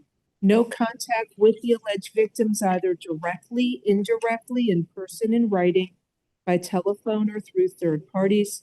No contact with the victims through social media or other electronic means. And you must stay at least 500 feet away from the victims, their home and school, and place of employment at all times. Do not engage in any criminal activity. Do not use or possess illegal drugs. And do not use, purchase, possess, or carry a firearm, gun, weapon, or ammunition. You must immediately surrender any firearms, ammunition, and any concealed weapons permits to the nearest police department and file a receipt with the court. And you may return to the victim's residence one time only within 48 hours of your release from jail. He has not been living here. He just stays here occasionally. He doesn't does he have to anything. get his personal belongings from your house? He doesn't have any. They were packed in his backpack when we wanted him to leave. He doesn't have anything here. Miss Corey? Not a toothbrush? Nope, nothing. Blanket? Miss Corey? Judge, he has a few more things at the house. He'd just like to Okay. So you can return to the victim's residence one time only within 48 hours of your release from jail. You must be accompanied by a police officer so that you can retrieve your personal clothing, health items, medication, personal and business-related paperwork, and work tools. If you go to the victim's home without the police, or if you stay there, you will be arrested. Do you understand the stay away order? Yes. Thank you. So count one, I only see probable cause for, I think battery. State? That's fine, Judge. Okay. That would be count two, Judge. So count two is the battery on a person On the- 65 or older. One battery is for the daughter, I thought. Yes. Let me see.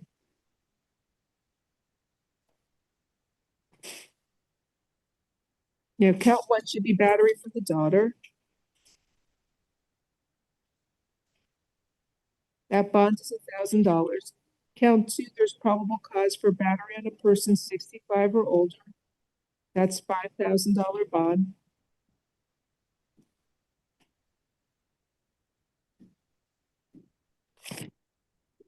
Count three, there's probable cause for this. Let's see, what's a strong arm robbery? the phone. Grabbed the phone, slammed it on the floor, Oh. pushed her against a cabinet. That's like tampering. All right, count three, the strong arm robbery, it will be $2,500. Count 4, probable cause for possession of a firearm by a convicted felon, right? I thought I read that. 2 felony convictions. That's $7,500 bonds. Count 5, tampering with a victim, there's probable cause for that. I'll set that at $1,500. Just so you know, I split some of the counts together. And then count, it's 4 counts of resisting. It's only easy for 1. Count 6, resisting an officer without violence is $500. Then count 7, 8, and 9. That will be ROR. So, sir, it's important you stay away from the victims. If you violate the court stay away order and you get rearrested, you will be locked up in jail until the trial. Anything further, Ms. Crowe? No. Okay. Thank you for coming in today. Have a nice day. Thank you. Thank you.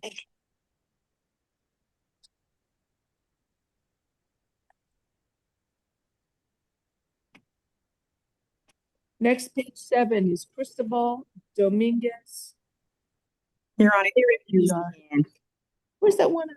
Oh, here it is. You said it one more time? Yeah. What, you want me to reset it? Oh, she's busy. But yeah, we can do one more time because if he comes in, he may qualify for a program. Okay, reset tomorrow. Cristobal Dominguez, Aguilar refused. Reset tomorrow.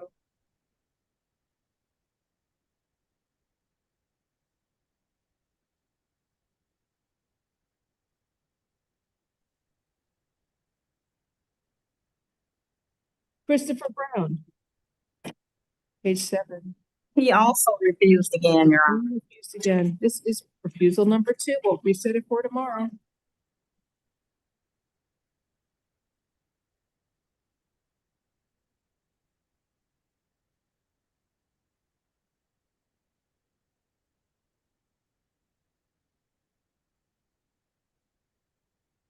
Page 7, Junior Arias. Is Mr. Arias here? NBC, Your Honor. Let me review.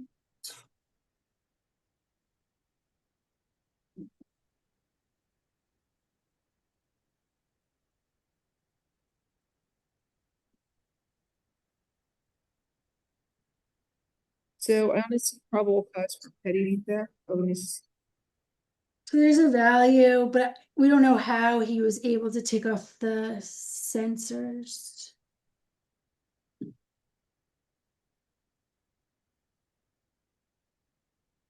Oh, he removed security keepers. He's an out-of-state fugitive warrant, Judge. We can waive his presence. So maybe do $1 on count 1 and then a second degree No, misdemeanor. could also be criminal mischief. I'll do 150 count 1. And he has a whole immigration. All right, appoint the public defender's office, waive presence, count 1. I'll set that at. Actually, I'm gonna set that at $500. Count 2, petty theft will be $500. And he has. Let's go back. Immigration hold.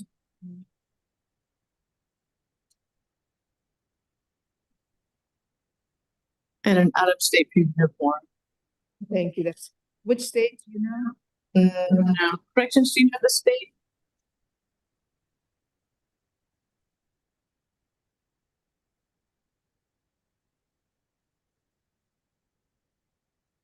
I guess not. It's okay.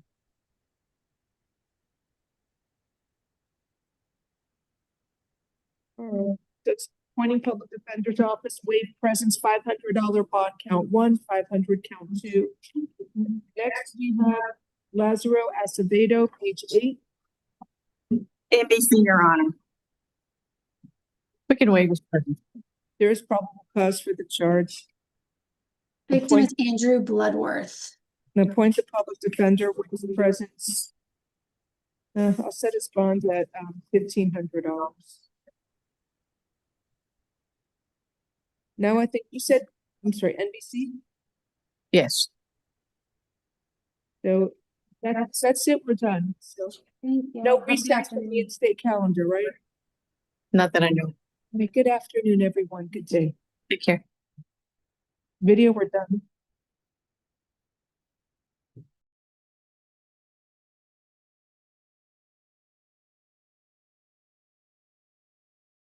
Recording stopped.